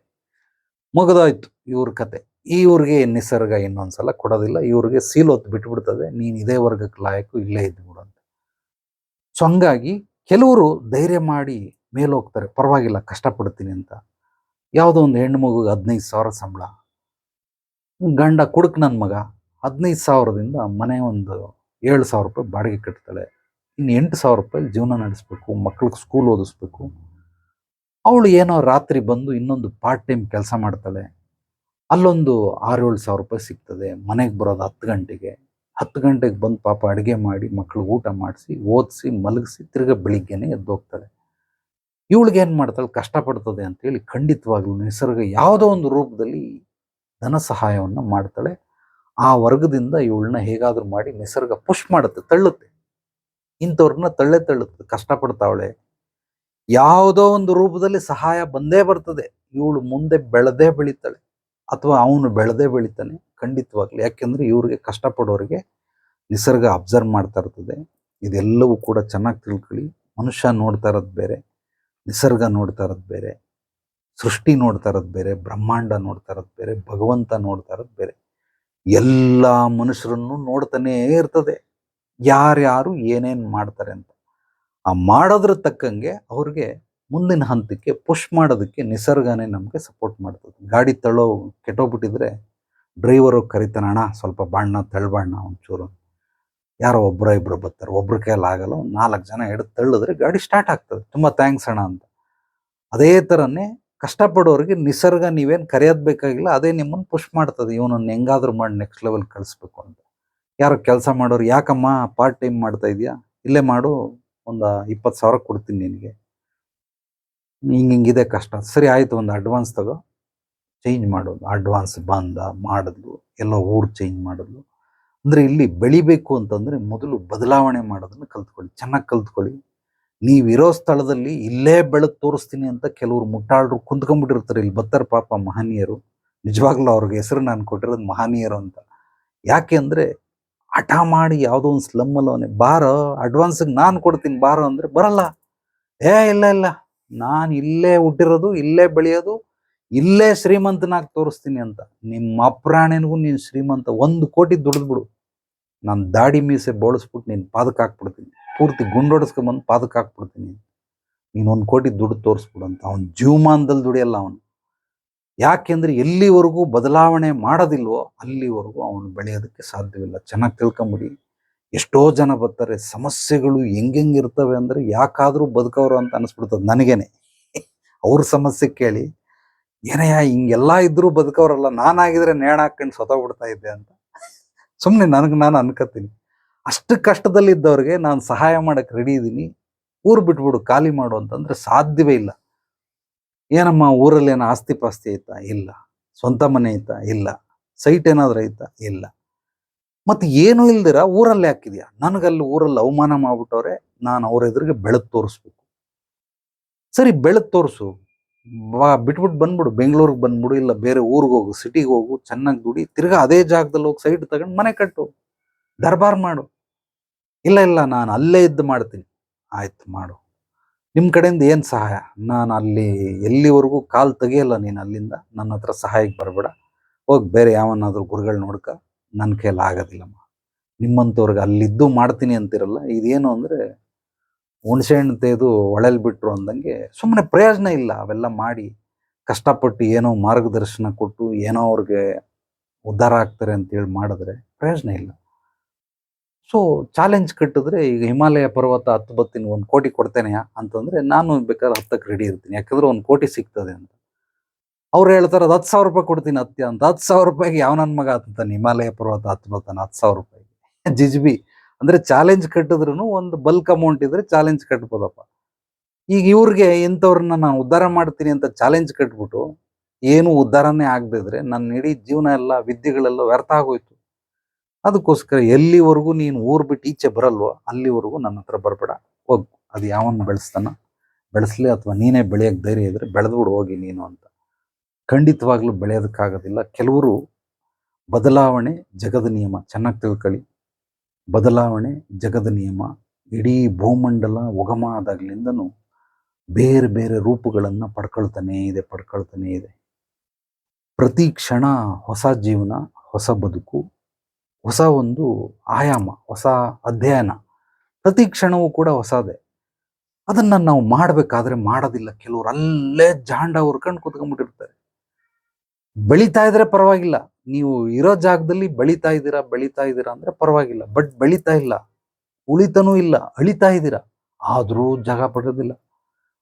ಉಳಿತಾ ಇದ್ರು ಕೂಡ ನನಗಲ್ಲಿ ಇರೋಕ್ಕೆ ಇಷ್ಟ ಇಲ್ಲ, ಚೇಂಜ್ ಮಾಡು, ನೀನು ಚೇಂಜ್ ಮಾಡು, ಖಂಡಿತವಾಗ್ಲೂ ಮನೆ ಚೇಂಜ್ ಮಾಡು, ಬರ್ತಾರೆ. ಸೊ ಕೆಲವ್ರಿಗೆ ಅದು ಬದಲಾವಣೆ ಅನ್ನೋದು ಗೊತ್ತಿಲ್ಲ. ಅದನ್ನೇ ಅದೇ ಕೆಲಸ, ಅದೇ ಇದು ಅದು ಮಾಡ್ಕೊಂಡು ಖಂಡಿತವಾಗ್ಲೂ ಹಿಂಗೆ ಮಾಡೋರಿಗೆ ಉದ್ಧಾರ ಆಗೋದಕ್ಕೆ ಸಾಧ್ಯವಿಲ್ಲ. ಸೊ ಬದಲಾವಣೆ ಬದಲಾವಣೆ ಅಂದರೆ ಹೇಗೆ ಮಿಡ್ಲ್ ಕ್ಲಾಸಿಂದ ಅಪ್ಪರ್ ಮಿಡ್ಲ್ ಕ್ಲಾಸ್ ಆಗ್ತಾರೆ, ಅವನ ಸಂಪಾದನೆಯನ್ನು ಹೇಗೆ ಹೆಚ್ಚಿಸ್ಕೊಳ್ತಾನೆ, ಕಲಿಯೋದ್ರ ಮೂಲಕ ಇವರು ಮುಂದೆ ಮುಂದೆ ಮುಂದೆ ಮುಂದೆ ಹೋಗ್ತಾ ಇರ್ತಾರೆ, ಕಲಿತಾ ಇರ್ತಾರೆ. ಏನೋ ಒಂದು ಅವನು ಡಿಗ್ರಿ ಮಾಡೋನೆ ಆನ್ಲೈನಲ್ಲಿ ಒಂದು ಆನ್ಲೈನ್ ಅಂತೀನಿ ಅದೇನು ಕರೆಸ್ಪಾಂಡೆನ್ಸಲ್ಲಿ ಕೋರ್ಸ್ ಮಾಡ್ಕೊಂಡ, MA ಮಾಡ್ಕೊಂಡ, ಅಲ್ಲ BA ಮಾಡ್ದ, MA ಮಾಡ್ದ. ಮುಂಚೆ ಸಂಬಳ ಇದ್ದಿದ್ದು ಅವನಿಗೆ 70,000 ರೂಪಾಯಿ, ಇವಾಗ ಏನೋ ಸರ್ಟಿಫಿಕೇಟ್ ಎಲ್ಲ ಬಂದಮೇಲೆ ಅವನಿಗೆ 1,20,000 ರೂಪಾಯಿ. ಸೊ ಹೆಚ್ಚು ಕಡಿಮೆ ಅರ್ಧಕ್ಕೆ ಅರ್ಧ ಜಾಸ್ತಿ ಆಗೋಯ್ತು. ಅಂದರೆ 70ಕ್ಕೆ 35 ಜಾಸ್ತಿ ಆಗೋಯ್ತು. ಸೂಪರ್, ಲಾಟ್ರಿ ಹೊಡಿತು. ಈಗ ಅವನು ಸಂಪಾದನೆ ಜಾಸ್ತಿ ಆದ್ಮೇಲೆ ಏನು ಮಾಡ್ದ, ಮೊದಲು ಮನೆ ಚೇಂಜ್ ಮಾಡ್ದ. ಮನೆ ಅಂದರೆ ಆ ಏರಿಯಾ ಚೇಂಜ್ ಮಾಡ್ದ. ಅದೊಂಥರ ಸ್ಲಮ್ ಥರ ಇದ್ದಂಥ ಏರಿಯಾದಿಂದ ಬಿಟ್ಟು ಒಂಚೂರು ಬಿಟ್ಬಿಟ್ಟು ದೊಡ್ಡ ಮನೆಗೆ ಬಂದ. ಅಲ್ಲಿದ್ದಕ್ಕೆ 7,000 ರೂಪಾಯಿ ಬಾಡಿಗೆ ಕೊಡ್ತಾ ಇದ್ದ. 7,000 ರೂಪಾಯಿಂದ ಸಂಬಳ ಜಾಸ್ತಿ ಆದಮೇಲೆ ಈ ಕಡೆ ಬಂದು 25,000 ರೂಪಾಯಿಗೆ ಮನೇಲಿದ್ದಾನೆ. 7, 7, 3, 21 ಅಂದರೆ 2 ಪಟ್ಟು ಜಾಸ್ತಿ ಆಗಿ ಇನ್ನೂ ಅರ್ಧ ಪಟ್ಟು 2.5 ಪಟ್ಟು ಜಾಸ್ತಿ ಆಗಿದೆ. 25ಕ್ಕೆ ಯಾಕೆ ಬಂದ ಅಂದರೆ ಸಂಪಾದನೆ ಹೆಚ್ಚಾಯಿತು, ಅದಕ್ಕೋಸ್ಕರ ಬಂದ. 1 ತಿಂಗಳು 2 ತಿಂಗಳು ಪ್ರತಿ ತಿಂಗಳು ಸಂಪಾದನೆ ಹೆಚ್ಚಾಗುತ್ತೆ, 1.5 ಪಟ್ಟು ಹೆಚ್ಚಾಗಿದೆ. ಆದ್ದರಿಂದ ಅವನು ಏನು ಮಾಡ್ತಾನೆ, ತಿಂಗಳಿಗೊಂದೊಂದು ವಸ್ತುಗಳನ್ನೆಲ್ಲ ಬದಲಾಯಿಸ್ತಾ ಇರ್ತಾನೆ. ಬಟ್ಟೆಗೆ ಬದಲಾಯಿಸ್ತಾನೆ, ಮೊಬೈಲ್ ಬದಲಾಯಿಸ್ತಾನೆ. ಹಾಗೆ ಅವನ ಲೈಫ್ ಸ್ಟೈಲನ್ನು ಅವನು ನೆಕ್ಸ್ಟ್ ಹಂತಕ್ಕೆ ಕೊಂಡ್ಕೊಂಡು ಹೋಗ್ತಾ ಇರ್ತಾರೆ. ಯಾರ್ಯಾರು ಕಲಿಯೋದಿಲ್ವೋ, ಯಾರ್ಯಾರು ಬದಲಾಯಿಸೋದಕ್ಕೆ ರೆಡಿ ಇಲ್ವೋ, ನಿಮ್ಮ ಹಂತಗಳೆಲ್ಲ ಹಿಂಗೆ ಅಂತ ತಿಳ್ಕೊಂಬಿಡಿ. ಇರೋ ಜಾಗದಲ್ಲಿ ಏನೋ ಮಾಡಿ ದಬಾಕ್ತೀನಿ ಹಾಗೆ ಹೀಗೆ ಅಂದರೆ ಆಗ್ತಾರೆ, ಆಗಲ್ಲ ಅಂತಿಲ್ಲ. ಬೆರಳೆಣಿಕೆ ಅಷ್ಟು, 100ರಲ್ಲಿ 1, 2, 3, 4, 5 ಅಷ್ಟೇ. ಇನ್ನು 95 ಜನ ನೀವು ಏನೂ ಕಲಿದೇನೆ, ಏನೂ ಬದಲಾವಣೆಯನ್ನು ಮಾಡದೇನೆ ಮುಂದುವರಿಯೋದಕ್ಕೆ ಸಾಧ್ಯವಿಲ್ಲ. ಇದು ನಿಸರ್ಗದಲ್ಲಿರುವ ಪರಮ ಸತ್ಯ. ನಾನು ಹೇಳ್ತಾ ಇರೋದು ನಾನು ಕಂಡ್ಕಂಡಂಗೆ, ನಾನು ನೋಡ್ದಂಗೆ, ಅಥವಾ ನೀವು ನೋಡ್ಬೋದು, ಎಲ್ಲ ಬೇಕಾದ್ರೆ ನೋಡ್ಬೋದು. ಎಲ್ಲರಿಗೂ ಕಣ್ಣು ಕೊಟ್ಟಿದ್ದಾನೆ, ಬುದ್ಧಿ ಜ್ಞಾನ ಇದೆ, ನೋಡ್ಬೋದು. ಕಲ್ತಿಲ್ಲ, ಅವನು ಬದಲಾವಣೆ ಮಾಡ್ಕೊಳ್ಳಿಲ್ಲ, ಇಂಥವ್ರು ಬೆಳೆಯೋದಕ್ಕೆ ಸಾಧ್ಯವಿಲ್ಲ. ಬದಲಾಯಿಸ್ಕೊಳ್ಬೇಕು. ಒಂದು ಹಂತ ಹಂತವಾಗಿ ಬೆಳಿಬೇಕು ಅಂದರೆ ಬದಲಾಯಿಸ್ಕೊಳ್ತಾನೆ ಇರಬೇಕು. ಕೆಲವೊಂದು ವರ್ಗದ ಜನಗಳ ಹತ್ರನೇ ಇರ್ತಾರೆ, ಅವ್ರು ಬಿಟ್ಟು ಹೋಗಲ್ಲ. ಹಂಗಂತೇಳಿ ಫ್ರೆಂಡ್ಶಿಪ್ ಕಟ್ ಮಾಡಿ ಅಂತ ಹೇಳ್ತಾ ಇಲ್ಲ. ಕೆಲವರು ಕಚಡ ಜನಗಳಿರ್ತಾರೆ. ನಿಮ್ಮನ್ನು ಬೆಳೆಸೋವಂಥ ಫ್ರೆಂಡ್ಶಿಪ್ಗಳು ಫ್ರೆಂಡ್ಸ್ ಆ್ಯಂಡ್ ರಿಲೇಟಿವ್ಸ್, ಉಳಿಸೋವಂಥ ಫ್ರೆಂಡ್ಸ್ ಆ್ಯಂಡ್ ರಿಲೇಟಿವ್ಸ್, ಅಳಿಸೋವಂಥ ಫ್ರೆಂಡ್ಸ್ ಆ್ಯಂಡ್ ರಿಲೇಟಿವ್ಸ್. ಚೆನ್ನಾಗಿ ತಿಳ್ಕೊಂಬಿಡಿ. 3 ಜನ: ಬೆಳೆಸೋವಂಥವ್ರು, ಉಳಿಸೋವಂಥವ್ರು, ಅಳಿಸೋವಂಥವ್ರು. ಈ ಅಳಿಸೋವಂಥವ್ರು ಯಾರ್ಯಾರು ಇರ್ತಾರೆ, ಇವ್ರನ್ನೆಲ್ಲ ಸವಾಸಗಳನ್ನ ಬಿಟ್ಬಿಡ್ಬೇಕು. ಬಿಟ್ಬಿಟ್ಟು ಉಳಿಸೋವಂಥವ್ರು ಹೋಗ್ಬೇಕು. ಉಳಿಸೋವಂಥವ್ರನ್ನ ಇಟ್ಕೊಂಡು ನೆಕ್ಸ್ಟ್ ಬೆಳೆಸೋವಂಥವ್ರನ್ನ ಹೋಗ್ಬೇಕು. ಸೊ ಅದನ್ನು ಮಾಡೋದಿಲ್ಲ. ಅದನ್ನ ಇಟ್ಕೊಂಡು ಹಂಗೆ ರುಬ್ಕೊಂಡು ಅವನು ಬೆಳೆಯಲ್ಲ, ಇವನು ಬೆಳೆಯಕ್ಕೆ ಬಿಡಲ್ಲ. ಇವನು ಎಳಿತಾನೆ, ಅವನು ಎಳಿತಾನೆ. ಹಿಂಗೆ ಹೇಳದ ಜೀವನ ಪರ್ಯಂತ ಬರೀ ಹಿಂಗೆ ಇರ್ತಾರೆ ಹೊರತು ಇವ್ರು ಯಾವುದೇ ಕಾರಣಕ್ಕೂ ಉದ್ಧಾರ ಆಗುವಂಥ ಯಾವುದು ಲಕ್ಷಣಗಳು ಇವರಲ್ಲಿ ಇರೋದಿಲ್ಲ. ಖಂಡಿತವಾಗ್ಲೂ ಇವರಲ್ಲಿ ಇರೋದಿಲ್ಲ. ಇವರೆಲ್ಲ ಜೀವನ ಪರ್ಯಂತ ಹಿಂಗೆ 6ಕ್ಕೆ ಏರದಿರ 3ಕ್ಕೆ ಇಳಿದಿರ ಇದ್ದೇ ಇರ್ತಾರೆ. ದಯವಿಟ್ಟು ನಿಮ್ಮ ಹಂತ ಅಂದರೆ ನಿಮ್ಮ ಮೈಂಡ್ ಸೆಟ್, ಅಥವಾ ನೀವೇನು ವೃತ್ತಿ ಮಾಡ್ತಾ ಇದ್ದೀರಾ, ಆ ವೃತ್ತಿಯಲ್ಲಿ ಇನ್ನೊಂದು ಹಂತ ಮೇಲೆ ಹೋಗೋದು ಹೇಗೆ, ನಾನು ಏನು ಕಲ್ತ್ಕೊಂಡ್ರೆ ನನ್ನ ಸಂಪಾದನೆ ಹೆಚ್ಚಾಗುತ್ತೆ, ಅದನ್ನು ಮಾಡಿ. ಯಾರ್ಯಾರೆಲ್ಲ ಈ ರೀತಿ ಬೆಳವಣಿಗೆಗೆ ದಾರಿಯನ್ನು ಹುಡ್ಕೊಳ್ತಾರೆ, ಅಂದರೆ ಬದಲಾವಣೆಯನ್ನು ಬಯಸ್ತಾರೆ, ಸೊ ಅಭಿವೃದ್ಧಿ ಸಮೃದ್ಧಿ ಆಗಬೇಕು ಅಂತೇಳಿ ಯಾರನ್ನೋ ಹಿಡೀರಿ, ಕಾರ್ಯವಾಸಿ ಕತೆ ಕಾಲಿಡಿ ಅಂತಾರೆ. ಹಂಗೆ ಯಾರನ್ನೋ ಒಬ್ಬರನ್ನ ಹಿಡ್ದ ಬಾಡ್ದ ಏನೋ ಒಂದು 10 ಜನನ 20 ಜನನ ಭೇಟಿ ಮಾಡಿ ಏನೋ ಒಂದು ಮಾಡಿ ಅವ್ನು ಮುಂದೊಂದು ಹಂತಕ್ಕೆ ಹೋಗ್ಬಿಡ್ಬೇಕು, ನುಗ್ಬಿಡ್ಬೇಕು. ಸೊ ಸಹಾಯ ಮಾಡೋರು ಬೇಜಾನ್ ಜನ ಇರ್ತಾರೆ. ಬಾಯಿ ಬಿಡೋ ನನ್ನ ಮಕ್ಕಳಿಲ್ಲ ಅಷ್ಟೇ ಪ್ರಪಂಚದಲ್ಲಿ. ಇಲ್ಲಿ ಕೆಲವ್ರು ಬರ್ತಾರೆ, ಏನು ಗೊಳು ಅಂತ ಹೇಳ್ತಾರೆ, ನಮ್ಮ ಅಪ್ಪ ಸರಿ ಇಲ್ಲ, ನಮ್ಮ ಅಮ್ಮ ಸರಿ ಇಲ್ಲ, ನಮ್ಗೆ ಯಾರು ಸಹಾಯ ಮಾಡಲ್ಲ, ನಮ್ಗೆ ಯಾರು ಸಹಾಯ ಮಾಡಲಿಲ್ಲ, ನಮ್ಗೆ ಯಾರಿಗೂ ಮಾರ್ಗದರ್ಶನ ಕೊಡಲಿಲ್ಲ ಅಂತ ಗೊಳು ಅಂತ ಅಳ್ದು ವಾನ್ ತೆಗೆದ್ಬಿಟ್ಟೆ. ನನ್ನ ಮಗನೇ, ಯಾವನ ಬರ್ಬೇಕು ನಿಂಗೆ? ಯಾವನ್ ಬರ್ಬೇಕು ಹೇಳು? ನಿನಗೆ ಸಹಾಯ ಮಾಡಲಿಲ್ಲ ಅಂತ ಹೇಳ್ತಾ ಇದ್ದಿಲ್ಲ, ಯಾರು ಬರ್ಬೇಕು ಸಹಾಯ ಮಾಡಕ್ಕೆ? ಯಾರು ಬರ್ಬೇಕು ಮಾರ್ಗದರ್ಶನ ಕೊಡಕ್ಕೆ? ಅಲ್ಲ, ಯಾರು ಬರ್ಲಿಲ್ಲ ಗುರುಗಳೇ, ನಮ್ಗೆ ಯಾರು ಸಹಾಯ ಮಾಡಲಿಲ್ಲ. ಅದೇ ಕಣ, ಯಾರು ಸಹಾಯ ಮಾಡ್ಬೇಕು ಹೇಳೋ? ಯಾರು ಸಹಾಯ ಮಾಡ್ಬೇಕು? ಯಾಕೆ ಸಹಾಯ ಮಾಡ್ಬೇಕು? ಓಕೆ, ಯಾರು ಸಹಾಯ ಮಾಡ್ಬೇಕು? ನಿಂಗೆ ಆನ್ಸರ್ ಗೊತ್ತಿಲ್ಲ. ಯಾಕೆ ಸಹಾಯ ಮಾಡ್ಬೇಕು? ಯಾಕೆ ಸಹಾಯ ಮಾಡ್ಬೇಕಂತ ನಾನು ಬಡಸ್ತನದಲ್ಲಿದ್ದೀನಿ, ನೀನ್ ಬಡಸ್ತನದಿಲ್ಲ ಅಂತ ಅವ್ನಿಗೆ ಹೆಂಗ್ ಗೊತ್ತಾಗುತ್ತೆ? ಕಣ್ಣಿಲ್ವಾ ಗುರುಗಳೇ? ಎಲ್ಲ ನೋಡ್ತಾರೆ ಅಂತ. ಕಣ್ಣಿದ್ರು ಕೂಡ ಕುರುಡರು, ಕಿವಿ ಇದ್ದು ಕಿವಿಡರು, ಮಾತು ಬಂದರು ಮೂಕರು. ಮಹಾತ್ಮ ಗಾಂಧಿ ಹೇಳೋರಲ್ಲ, ಹಂಗೆ ಪ್ರಪಂಚ ಇರೋದು. ನಿನಗೆ ಬೇಕು ಅಂದ್ರೆ ಬಾಯಿ ಬಿಟ್ಟು ಕೇಳು, ಖಂಡಿತವಾಗ್ಲೂ ಮಾಡ್ತಾರೆ. ಬಾಯಿ ಬಿಟ್ಟು ಕೇಳದೇನೆ ನೀನೇ ಮಾಡ್ಲಿ, ಅವರೇ ಬಂದು ಮಾರ್ಗದರ್ಶನ ಕೊಡ್ಲಿ, ಅವರೇ ಬಂದು ಸಹಾಯ ಮಾಡ್ಲಿ ಅಂದ್ರೆ ಯಾರು ಬರ್ತಾರೆ? ಕೆಲವರೆಲ್ಲ ಯಾಕೆ ಅವಿವೇಕಿಗಳ ತರ ಹಂಗೆ ಇರ್ತಾರೆ, 6ಕ್ಕೆ ಏರಲ್ಲ 3ಕ್ಕೆ ಇಳಿಯಲ್ಲ ಅಂದ್ರೆ ಅವ್ರಿಗೆ ಯಾವನೋ ಬಂದು ಸಹಾಯ ಮಾಡಬೇಕು, ಯಾರೋ ಬಂದು ಮಾರ್ಗದರ್ಶನ ಕೊಡಬೇಕು, ಯಾರೋ ಬಂದು ಅವನಿಗೆ ತಗಳಪ್ಪ ನೀನು ತಗಳಯ್ಯ ಅಂತ ಅಂದ್ಬಿಟ್ಟು ಅವನಿಗೆ ಸಹಾಯ ಮಾಡ್ಬಿಡ್ಬೇಕು.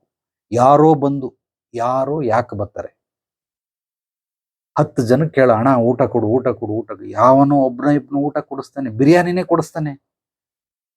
ನೀನ್ ಕೇಳಲೇ ಇಲ್ಲ ಊಟ ಅಂತಂದ್ರೆ ಅವನು ಯಾಕೆ ಕೊಡಿಸ್ತಾನೆ ನಿನಗೆ? ಖಂಡಿತವಾಗ್ಲಿಲ್ಲ. ಸೊ ಕೇಳಲಿ, ಬಾಯಿ ಬಿಟ್ಟು ಕೇಳಲಿ, ಕೊಡಿಸ್ತಾನೆ. ಯಾರು ಕೊಡಿಸಲ್ಲ ಊಟನ? ಕೊಡಿಸ್ತಾರೆ. ಸೊ ಒಂದು ಸೈಟ್ ತಗತ್ತವನ, ಅವನ ಹತ್ರ 5 ಲಕ್ಷ ಐತೆ ದುಡ್ಡು, 15 ಲಕ್ಷ ರೂಪಾಯಿ ಸೈಟು. ಒಂದಷ್ಟು ಜನಕ್ಕೆ ಫೋನ್, ನಾನು ಸೈಟ್ ತಗೋತಾ ಇದ್ದೀನಿ, ಒಂದಷ್ಟು ಹೆಲ್ಪ್ ಮಾಡಿ ಅಂತ ಎಲ್ಲರಿಗೂ ಹೋಗಿ ಕೇಳ್ಕೊಂಡು ಬಂದ್ರೆ ಯಾರೋ ಒಬ್ಬರೋ ಇಬ್ಬರು ಹೆಲ್ಪ್ ಮಾಡ್ತಾರೆ. ಇವ್ರಿಗೆ ಮುಜುಗರ, ಸಂಕೋಚ, ನಾಚಿಕೆ, ಲಜ್ಜಾ ಅಂತಾರೆ. ಸೊ ಇದೇನು ಅಂತಂದ್ರೆ, ನಾನು ಯಾಕೆ ಅವನ ಹತ್ರ ಹೋಗಿ, ಸ್ವಾಭಿಮಾನ ಬೆಳೆಯೋದಕ್ಕೆ ಸ್ವಾಭಿಮಾನ ಅನ್ನೋದಕ್ಕೆ ಅರ್ಥ ಗೊತ್ತಿಲ್ಲ ಫಸ್ಟ್ ಆಫ್ ಆಲ್. ಅದಕ್ಕೋಸ್ಕರ ಸ್ವಾಭಿಮಾನದಿಂದ ಯಾರ ಹತ್ರನೂ ಸಹಾಯ ಬೇಡೋದಿಲ್ಲ.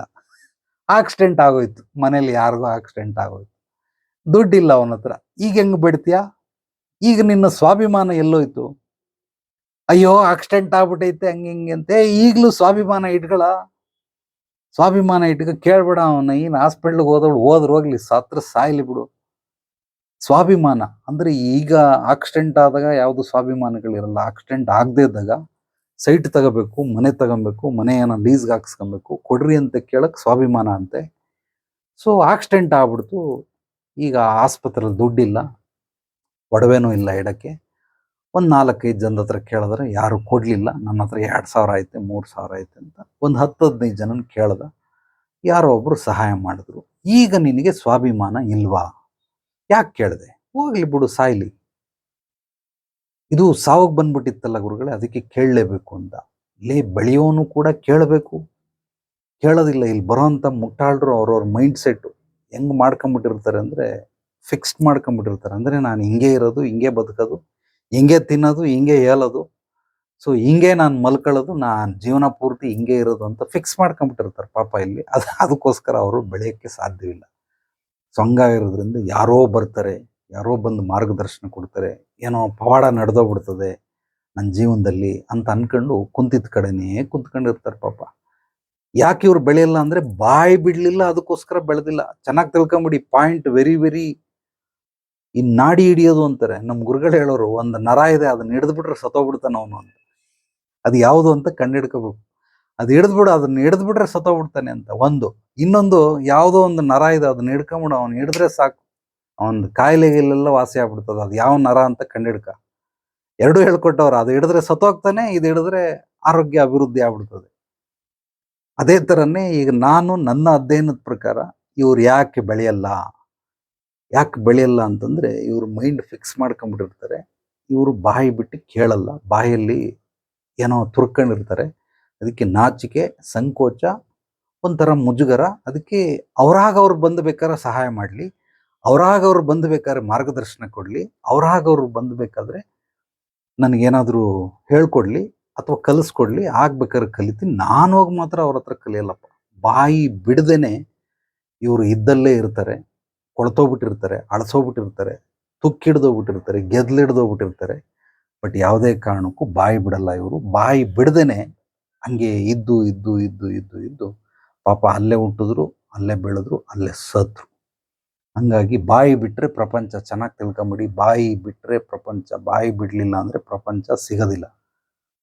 ಹೊಟ್ಟೆ ಹಸಿತಾ ಇದೆ ಅಂತ ನಿನ್ನ ಹತ್ರ ಮಾತಾಡೋಕ್ಕೆ ಶಕ್ತಿ ಇಲ್ಲ ಅಂದ್ರು, ಅಣ್ಣ ಹಿಂಗಂದ್ರೆ ಯಾರೋ ಒಬ್ಬ ಕೂಡ ಈ ಬರ ಎಲ್ಲಿ ಅಂತ ಅಂದ್ಬಿಟ್ಟು ಪಾರ್ಸಲ್ ಆದರೂ ತಗೊಂಬಂದು ಕೊಡ್ತಾನೆ. ಕೇಳೋಕ್ಕಾಗಲ್ಲ, ಸುಮ್ಮನೆ ಹಿಂಗಂದ್ರೆ ಸಾಕು ಕೊಟ್ಬಿಡ್ತಾನೆ. ಸೊ ಒಂದ್ಸಲ ಬಾಯಿ ಬಿಟ್ಟು ಕೇಳಿ ನೋಡಿ, ಖಂಡಿತವಾಗ್ಲೂ ಕೇಳಿ ನೋಡಿ, ಅದ್ಭುತವಾಗಿರ್ತವೆ, ಎಕ್ಸ್ಟ್ರಾರ್ಡಿನರಿ ಬರ್ತವೆ. ಸುಮ್ಮನೆ ಕೇಳಬೇಡಿ. ನಿಜವಾಗ್ಲೂ ನಿಮಗೆ ಕಷ್ಟ ಇದ್ರೆ ಬಾಯಿ ಬಿಟ್ಟು ಕೇಳಿ, ಒಂದು 10 ಜನನ ಕೇಳಿ, ಏನಿಲ್ಲ. ಅದು ಕೇಳೋದಕ್ಕೆ ಏನೋ ಒಂಥರ ಮುಜುಗರ. ನಂದೇನಂದ್ರೆ, ಕಲ್ಲು ತಗ ಹೊಡಿ, ಬಿದ್ದರೆ ಹಣ್ಣು, ಹೋದ್ರೆ ಕಲ್ಲು, ಹೋದ್ರೆ ಹೋಗ್ಲಿ ಬಿಡು, ಅದನ್ನ ಇಟ್ಕೊಂಡು ಏನು ಮಾಡ್ತೀಯ? ಕಲ್ಲು ತಗ ಹೊಡಿ. ಸೊ ಹೋದ್ರೆ ಕಲ್ಲು, ಬಿದ್ದರೆ ಹಣ್ಣು. ಸೊ ಇಲ್ಲ ಅಂತನ, ಹೋಗ್ಲಿ ಬಿಡು. ಎಸ್ ಆರ್ ನೋ, ಕೊಡ್ತೀಯ ಕೊಡಲ್ವಾ? ಕೊಡಲ್ಲ, ಬೆಟ್ಟಾಕ್, ಬೇರೆಯವ್ರನ್ನ ಕೇಳು. ಕೊಡ್ತೀಯ ಕೊಡಲ್ವಾ? ಕೊಡಲ್ಲ, ಬೆಟ್ಟಾಕ್, ಬೇರೆಯವ್ರನ್ನ ಕೇಳು. ಬಟ್ ಕೇಳಲ್ಲ ಇವರು. ಇವ್ರು ಕೇಳ್ದೇನೆ ಪಾಪ ಹಂಗೆ ಇದ್ದು ಜೀವನ ಪರ್ಯಂತ ಒಂದು ದಿವಸ ಅಂತ್ಯಗಳನ್ನು ಮಾಡ್ಕೊಂಡ್ಬಿಡ್ತಾರೆ. ಹಂಗಂತೇಳಿ ಇವ್ರು ಕೇಳೋದೇ ಇಲ್ಲ ಅಂತಲ್ಲ, ಕೇಳ್ತಾರೆ. ಇವ್ರಿಗೆ ಕುತ್ತಿಗೆಗೆ ಬರಬೇಕು, ಅಂದರೆ ಯಾರಾದರೂ ಸಾಯ್ಬೇಕು ಅಥವಾ ಸಾಯೋ ಸ್ಥಿತಿಗತಿಗೆ ಬರಬೇಕು, ಅವಾಗ ಮಾತ್ರ ಬಾಯಿ ಬಿಡ್ತಾರೆ. ಅಲ್ಲಿವರೆಗೂ ಬಾಯಿ ಬಿಡೋದಿಲ್ಲ. ಬಾಯಿ ಬಿಡದೆ ಇದ್ರೆ ಇಲ್ಲಿ ಯಾರು ಪ್ರಪಂಚ ಇಲ್ಲ. ಎಷ್ಟೋ ಜನ ಇಲ್ಲಿ ಬಂದವರು ಹೇಳ್ತಾರೆ, ತಂಗಿ, ಅಣ್ಣ, ತಮ್ಮ, ಚಿಕ್ಕಪ್ಪ, ದೊಡ್ಡಪ್ಪ, ಗುರುಜಿ ಅವ್ನು ಬಂದು ನನ್ನನ್ನು ಕೇಳ್ಬಿಡ್ಲಿ, ಅವನು ದೊಡ್ಡಪ್ಪ ನನ್ಗೆ ಹಿಂಗಿದೆ, ಹಿಂಗೆ ದುಡ್ಡು ಕೊಡಿ ಅಂತ ಕೇಳ್ಬಿಡ್ಲಿ, ಅವನ ಇನ್ನು ಅರ್ಧ ಆಸ್ತಿ ಬರ್ಕೊಟ್ಬಿಡ್ತೀನಿ. ಅವ್ನು ಬಂದು ಕೇಳಲ್ಲ, ನಾನು ಯಾಕೆ ಕೊಡ್ಬೇಕು ಗುರುಗಳೇ?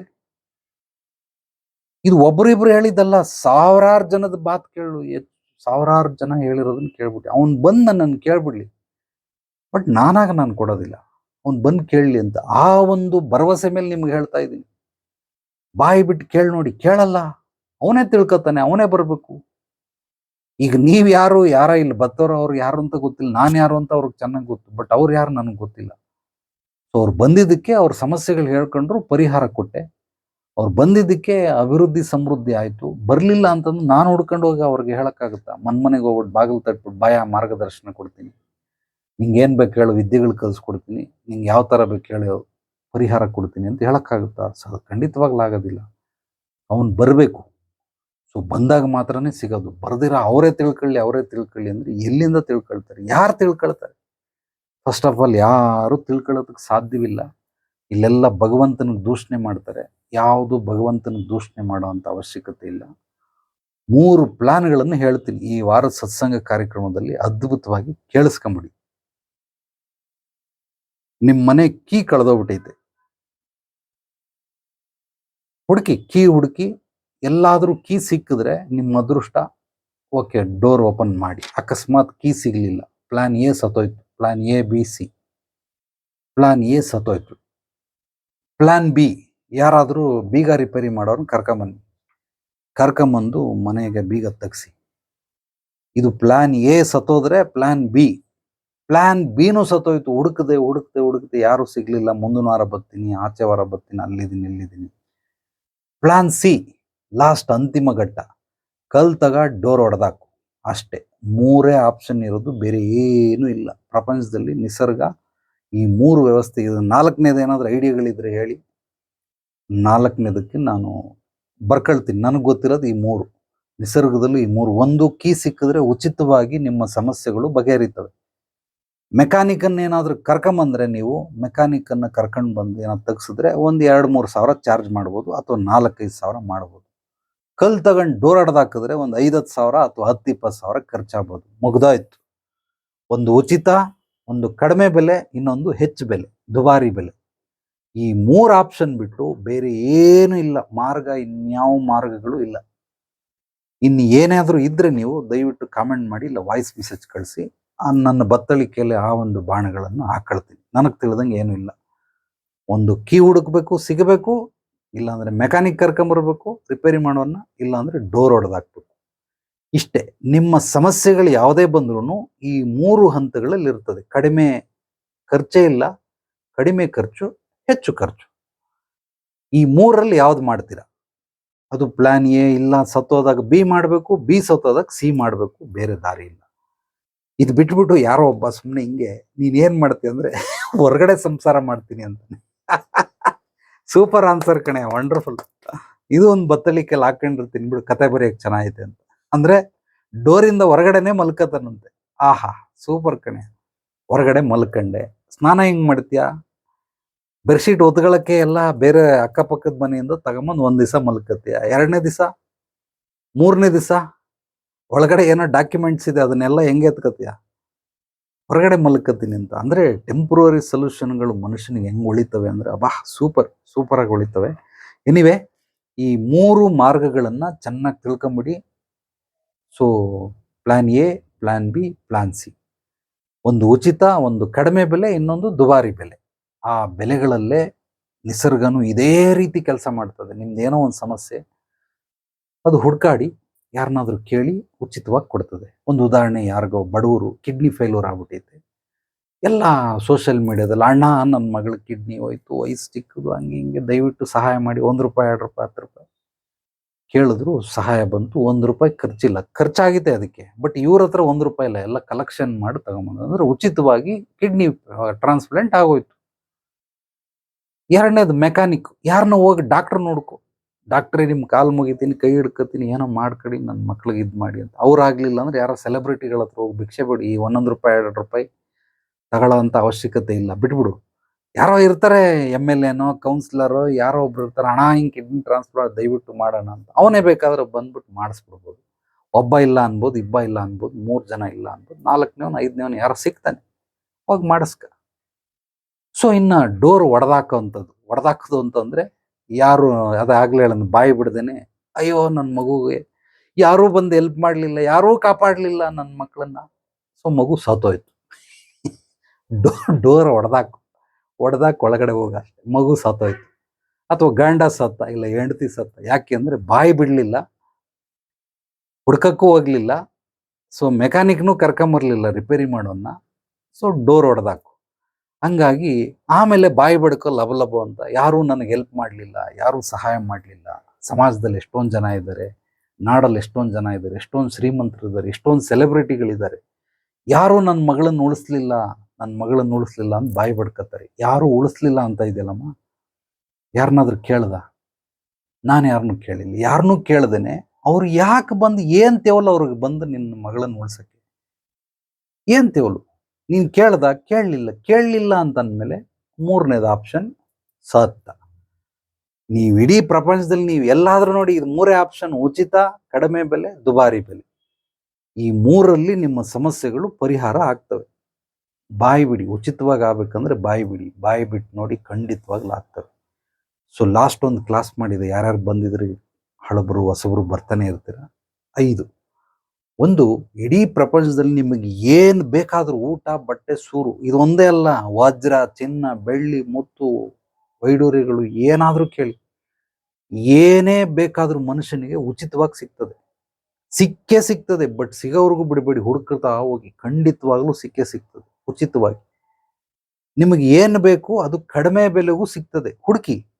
ಎಲ್ಲ ಕಡೆ ಸಿಗೋದಿಲ್ಲ, ಎಲ್ಲ ಕಡೆ ಹುಡುಕಬೇಡಿ. ಕಡಿಮೆ ಬೆಲೆಗೂ ಸಿಗ್ತದೆ, ಹುಡುಕಿ. 3ನೇದು, ನಿಗದಿತ ಬೆಲೆಗೆ ಸಿಗ್ತದೆ, ಫಿಕ್ಸ್ಡ್ ಪ್ರೈಸ್. ಸೊ ಒಂದಿಷ್ಟು ಅಂತ ಫಿಕ್ಸ್ ಮಾಡ್ಬಿಟ್ಟಿರ್ತಾರೆ, ಹುಡುಕಿ.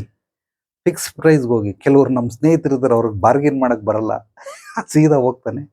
ಫಿಕ್ಸ್ಡ್ ಅಂತ ಎಲ್ಲಿರ್ತದೋ ಅದೇ ಅಂಗಡಿಗೆ ಹೋಗಿ ತಗೊಂಬರ್ತಾನೆ. ಯಾಕೆಂದ್ರೆ ಅವನಿಗೆ ಈ ಬೇರೆ ಕಡೆ ಎಲ್ಲ ಹಾಕಿರೋದು, ಬಾರ್ಗಿನ್ ಮಾಡೋದು ಅದೆಲ್ಲ ಬರೋದಿಲ್ಲ. ಅದಕ್ಕೋಸ್ಕರ ಫಿಕ್ಸ್ಡ್ ಎಲ್ಲೆಲ್ಲಿ ಇರ್ತದೋ ಅಲ್ಲಿ ಹೋಗಿ ಅದನ್ನ ಮಾತ್ರ ತಗೊಂಬರ್ತಾನೆ. ಇನ್ನೊಂದು, ಹೆಚ್ಚು ಬೆಲೆ. ನಿಮ್ಗೆ ಏನೇನು ಬೇಕು ಇವೆಲ್ಲವೂ ಕೂಡ ಹೆಚ್ಚು ಬೆಲೆಗೆ ಸಿಗ್ತವೆ. ಇನ್ನೊಂದು, ದುಬಾರಿ ಬೆಲೆ. ಅಂದ್ರೆ ಅದು ಪ್ರೈಸ್ಲೆಸ್, ಅಂದ್ರೆ ದೊಡ್ಡ ದೊಡ್ಡ ಲಕ್ಸುರಿ ಶ್ರೀಮಂತರು ಉಪಯೋಗಿಸ್ಕೊಳ್ಳೋಂಥದ್ದು. ಆದ್ರಿಂದ ಈ 5 ತರ: ಉಚಿತ, ಕಡಿಮೆ ಬೆಲೆ, ನಿಗದಿತ ಬೆಲೆ, ಹೆಚ್ಚು ಬೆಲೆ, ದುಬಾರಿ ಬೆಲೆ. ಈ 5 ರೀತಿ ನಿಮಗೆ ಬೇಕಾಗಿರುವಂಥದ್ದು ಇಡೀ ಪ್ರಪಂಚದಾದ್ಯಂತ ಎಲ್ಲ ಕಡೆನೂ ಸೌಲಭ್ಯ ಇದೆ. ಆದರೆ ಹುಡುಕಬೇಕು. ಕೆಲವರು ಇಲ್ಲಿ ಬರ್ತಾರೆ, ನಿಮ್ ತುಂಬಾ ಕಾಸ್ಟ್ಲಿ ಗುರುಗಳೇ ಅಂತ. ಹೌದು ಕಣೆ, ನಾನು ಐಫೋನ್ ಇದ್ದಂಗೆ ಕಾಸ್ಟ್ಲಿನೇ. ನಾನು ಐಫೋನ್ ನಿನಗೆ 5,000 10,000 ಬರೋದಿಲ್ಲ. ಅದು ₹1,00,000, 1.5 ಲಕ್ಷ, 2 ಲಕ್ಷ ಐಫೋನ್ ಇದ್ದಂಗೆ. ನಿನಗೆ ಐಫೋನ್ ಇಟ್ಕೊಳ್ಳೋಕೆ ಯೋಗ್ಯತೆ ಅರ್ಹತೆ ಇಲ್ಲ ಅಂದ್ರೆ ಯಾಕೆ ತಗೊಳ್ತೀಯ? ಐಫೋನ್ ಅಂಗಡಿಗೆ ಹೋಗ್ಬಿಟ್ಟು ಕಡಿಮೆ ಮಾಡಿ ₹5,000 ಕೊಡಿ, ₹10,000 ಕೊಡಿ ಅಂದ್ರೆ ಯಾರು ಕೊಡ್ತಾರೆ ಐಫೋನ್ ₹10,000? ಕೊಡೋದಿಲ್ಲ. ನಿನ್ನ ಯೋಗ್ಯತೆ ಅರ್ಹತೆ ಇರೋ ತರ ಯಾರಾದ್ರೂ ಹೋಗಿ ತಗ. ನನ್ಗೆ ಕೆಲವರೆಲ್ಲ ಬರ್ತಾರೆ, ಬೇಜಾನ್ ಜಗಳ ಮಾಡಾಕ್ಬಿಟ್ಟಿದ್ದೀನಿ. ನಾನು ಎಷ್ಟೋ ಸಲ ಅನ್ಕೊಂಡೆ ಸೋಷಿಯಲ್ ಮೀಡಿಯಾಗೆ ಹಾಕ್ಬೇಕು ಅಂತ, ಬಟ್ ಏನೋ ಮನ್ಸು ಬರ್ತಾ ಇಲ್ಲ, ಅದಕ್ಕೋಸ್ಕರ ಹಾಕಿಲ್ಲ. ಯಾವನೋ ಬಂದ್ಬಿಟ್ಟು ಸುಮ್ಮ ಕೂತ್ಕೊಂಡು, ಮಾಸ್ಟರ್ ಅಂತವನು, ಯಾರೋ ಒಬ್ರು ಸ್ವಾಮೀಜಿಗಳ ಹೆಸರು ಹೇಳ್ತಾನೆ, ಅವ್ರು ₹1 ತಗೊಳ್ಳೋದಿಲ್ಲ.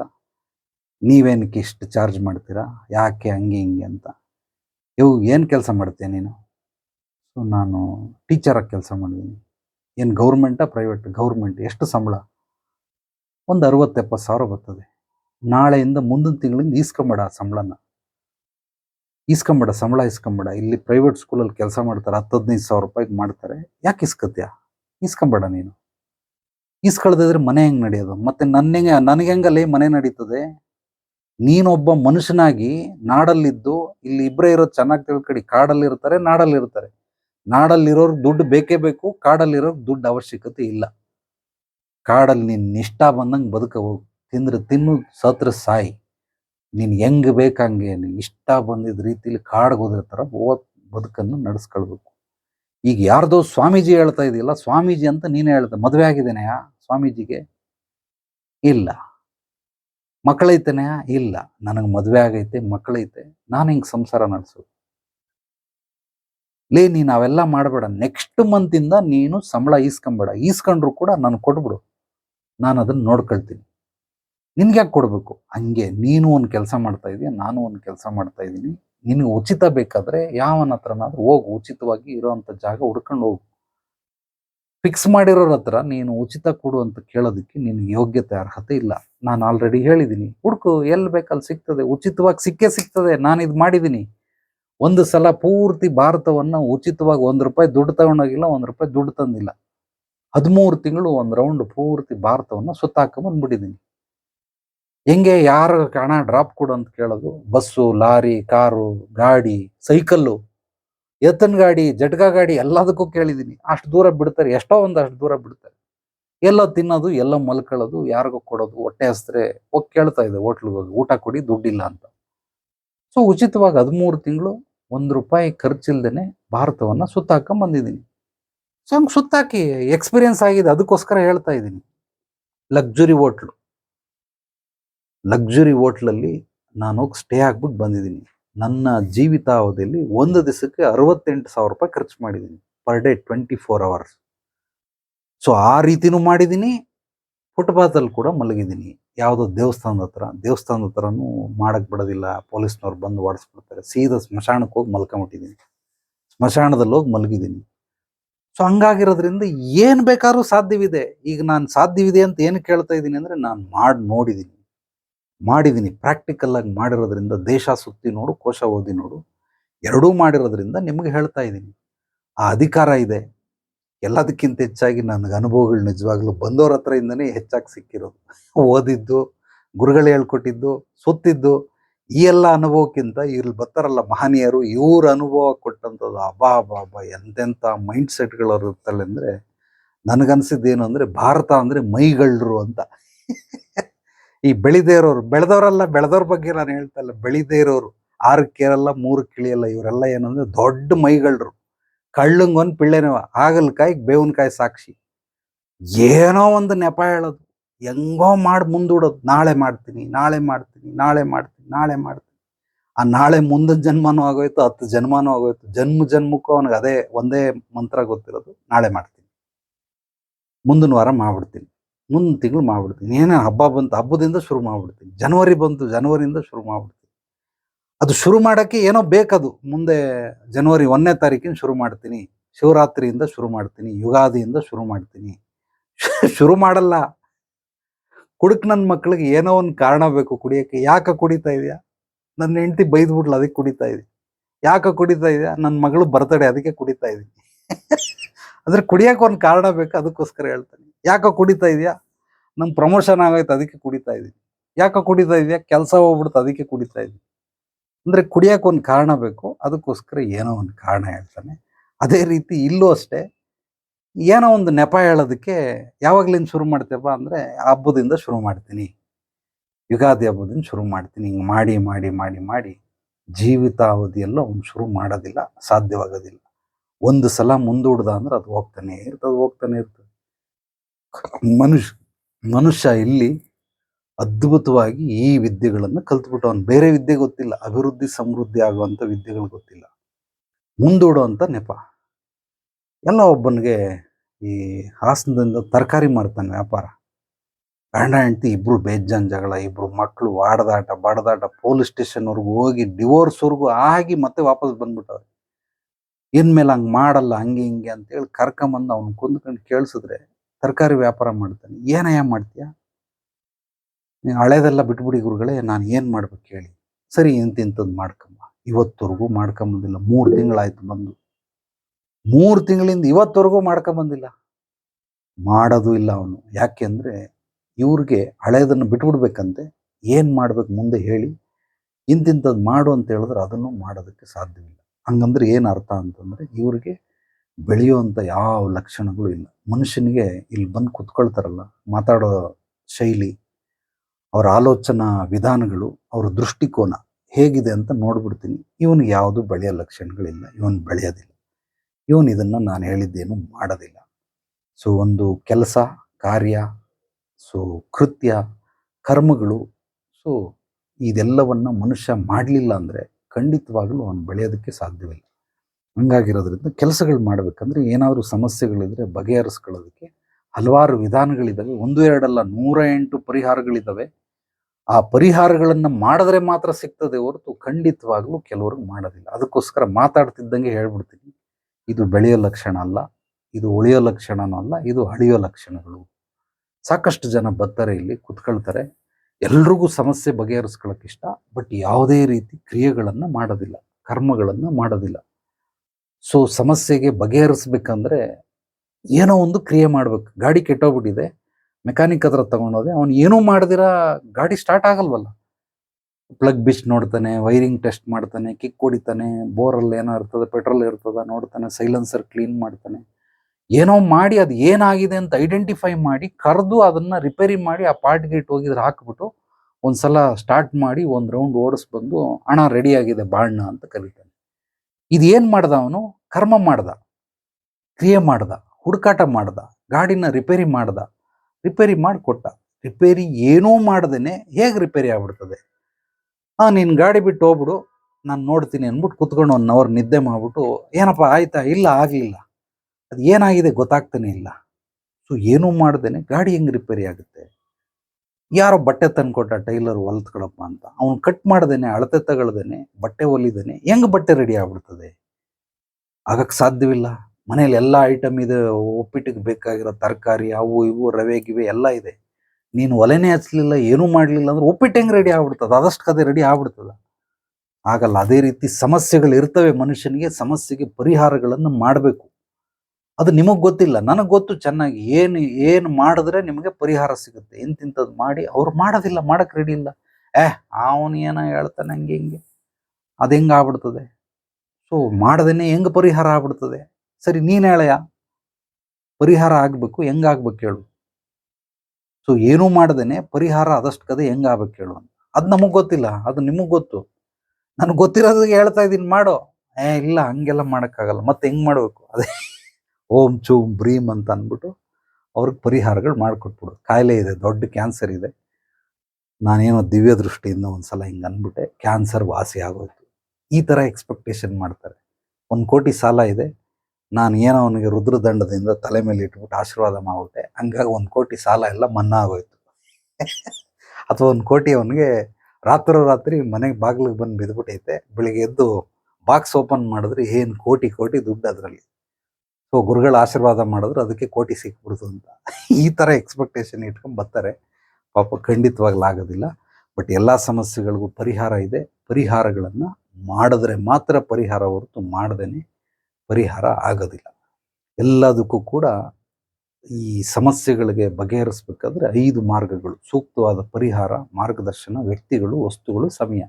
ಇದು 5 ಕೂಡಿದ್ರೆ ರಿಸಲ್ಟ್. ಇದರಲ್ಲಿ ಒಂದು ಮಿಸ್ ಆದರೂ ರಿಸಲ್ಟ್ ಸಿಗೋದಿಲ್ಲ. ನನ್ನ ಕೆಲಸ ಏನು? ಎಷ್ಟು ಕೂಡ್ಕೊಂಡಿದೆ, ಎಷ್ಟು ಮಿಸ್ ಆಗಿದೆ, ಅದನ್ನು ಐಡೆಂಟಿಫೈ ಮಾಡಿ ಕೂಡ್ಸೋದು ನನ್ನ ಕೆಲಸ. ಕೆಲವೊಂದು ಬಂದರೆ ನೀವೇನು ಮಾಡ್ಬೇಕು ಮಾಡಿ, ನಾನೇನು ಮಾಡ್ಬೇಕು ಮಾಡ್ತೀನಿ. ಯಾವುದೋ ಒಂದು 16 ಎಕರೆ ಜಮೀನು 11 ವರ್ಷದಿಂದ ಕೇಸಲ್ಲಿ ನಡೀತಾ ಇದೆ. ಅದು ಸಾಲ್ವ್ ಆಗಲಿಲ್ಲ. ನನ್ನ ಹತ್ರ ಬಂದರು, ಎಲ್ಲ ಅಧ್ಯಯನ ಮಾಡಿದೆ, 7 ತಿಂಗಳಲ್ಲಿ ಸಾಲ್ವ್ ಮಾಡಿಕೊಡ್ತೀನಿ, 3 ತಿಂಗಳಲ್ಲೇ ಸಾಲ್ವ್ ಆಗೋಯ್ತು. ಈಗ 16 ವರ್ಷದಿಂದ ಆಗದೆ ಇರೋದು ಈಗ ಹೆಂಗೆ ಆಗ್ಬಿಡ್ತು?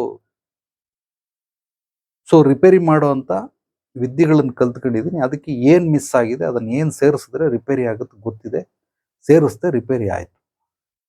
ಈಗ ಇದನ್ನು ಮಾಡ್ದೇನೆ ಹೇಗೆ ಅದನ್ನು ಸಾಲ್ವ್ ಆಗುತ್ತೆ? ಅವ್ನು ಬಂದು ಕೇಳ್ದ, ಅಕಸ್ಮಾತ್ ನೀವೇನೋ ಬರಲಿಲ್ಲ ಅಂದರೆ ಯಾವಾಗ ಸಾಲ್ವ್ ಆಗುತ್ತೆ ಅಂತ. 2043ನೇ ಇಸ್ವಿಗೆ ಇದು ಕೇಸ್ ಸಾಲ್ವ್ ಆಗ್ತಿತ್ತು, ನಾನು ಬರದೇ ಇದ್ರೆ. ಫಸ್ಟೇ ಹೇಳ್ಬಿಟ್ಟೆ, ನನ್ನ ಹತ್ರ ಮಾಡಿಸ್ಬೇಡಪ್ಪ, ನೀನು ಏನಾದರೂ ಟ್ರೈ ಮಾಡ್ತೀನಿ ಅಂದರೆ 43ಕ್ಕೆ ಮಾಡಿ. ಅಯ್ಯೋ, ಈಗಲೇ 52 ವರ್ಷ ಗುರುಗಳೇ, ನಾನು ಅಷ್ಟು ವರ್ಷದವರೆಗೂ ಇರ್ತೀನೋ ಇಲ್ಲ ಗೊತ್ತಿಲ್ಲ, ಮಾಡ್ಬಿಡಿ ಪರವಾಗಿಲ್ಲ.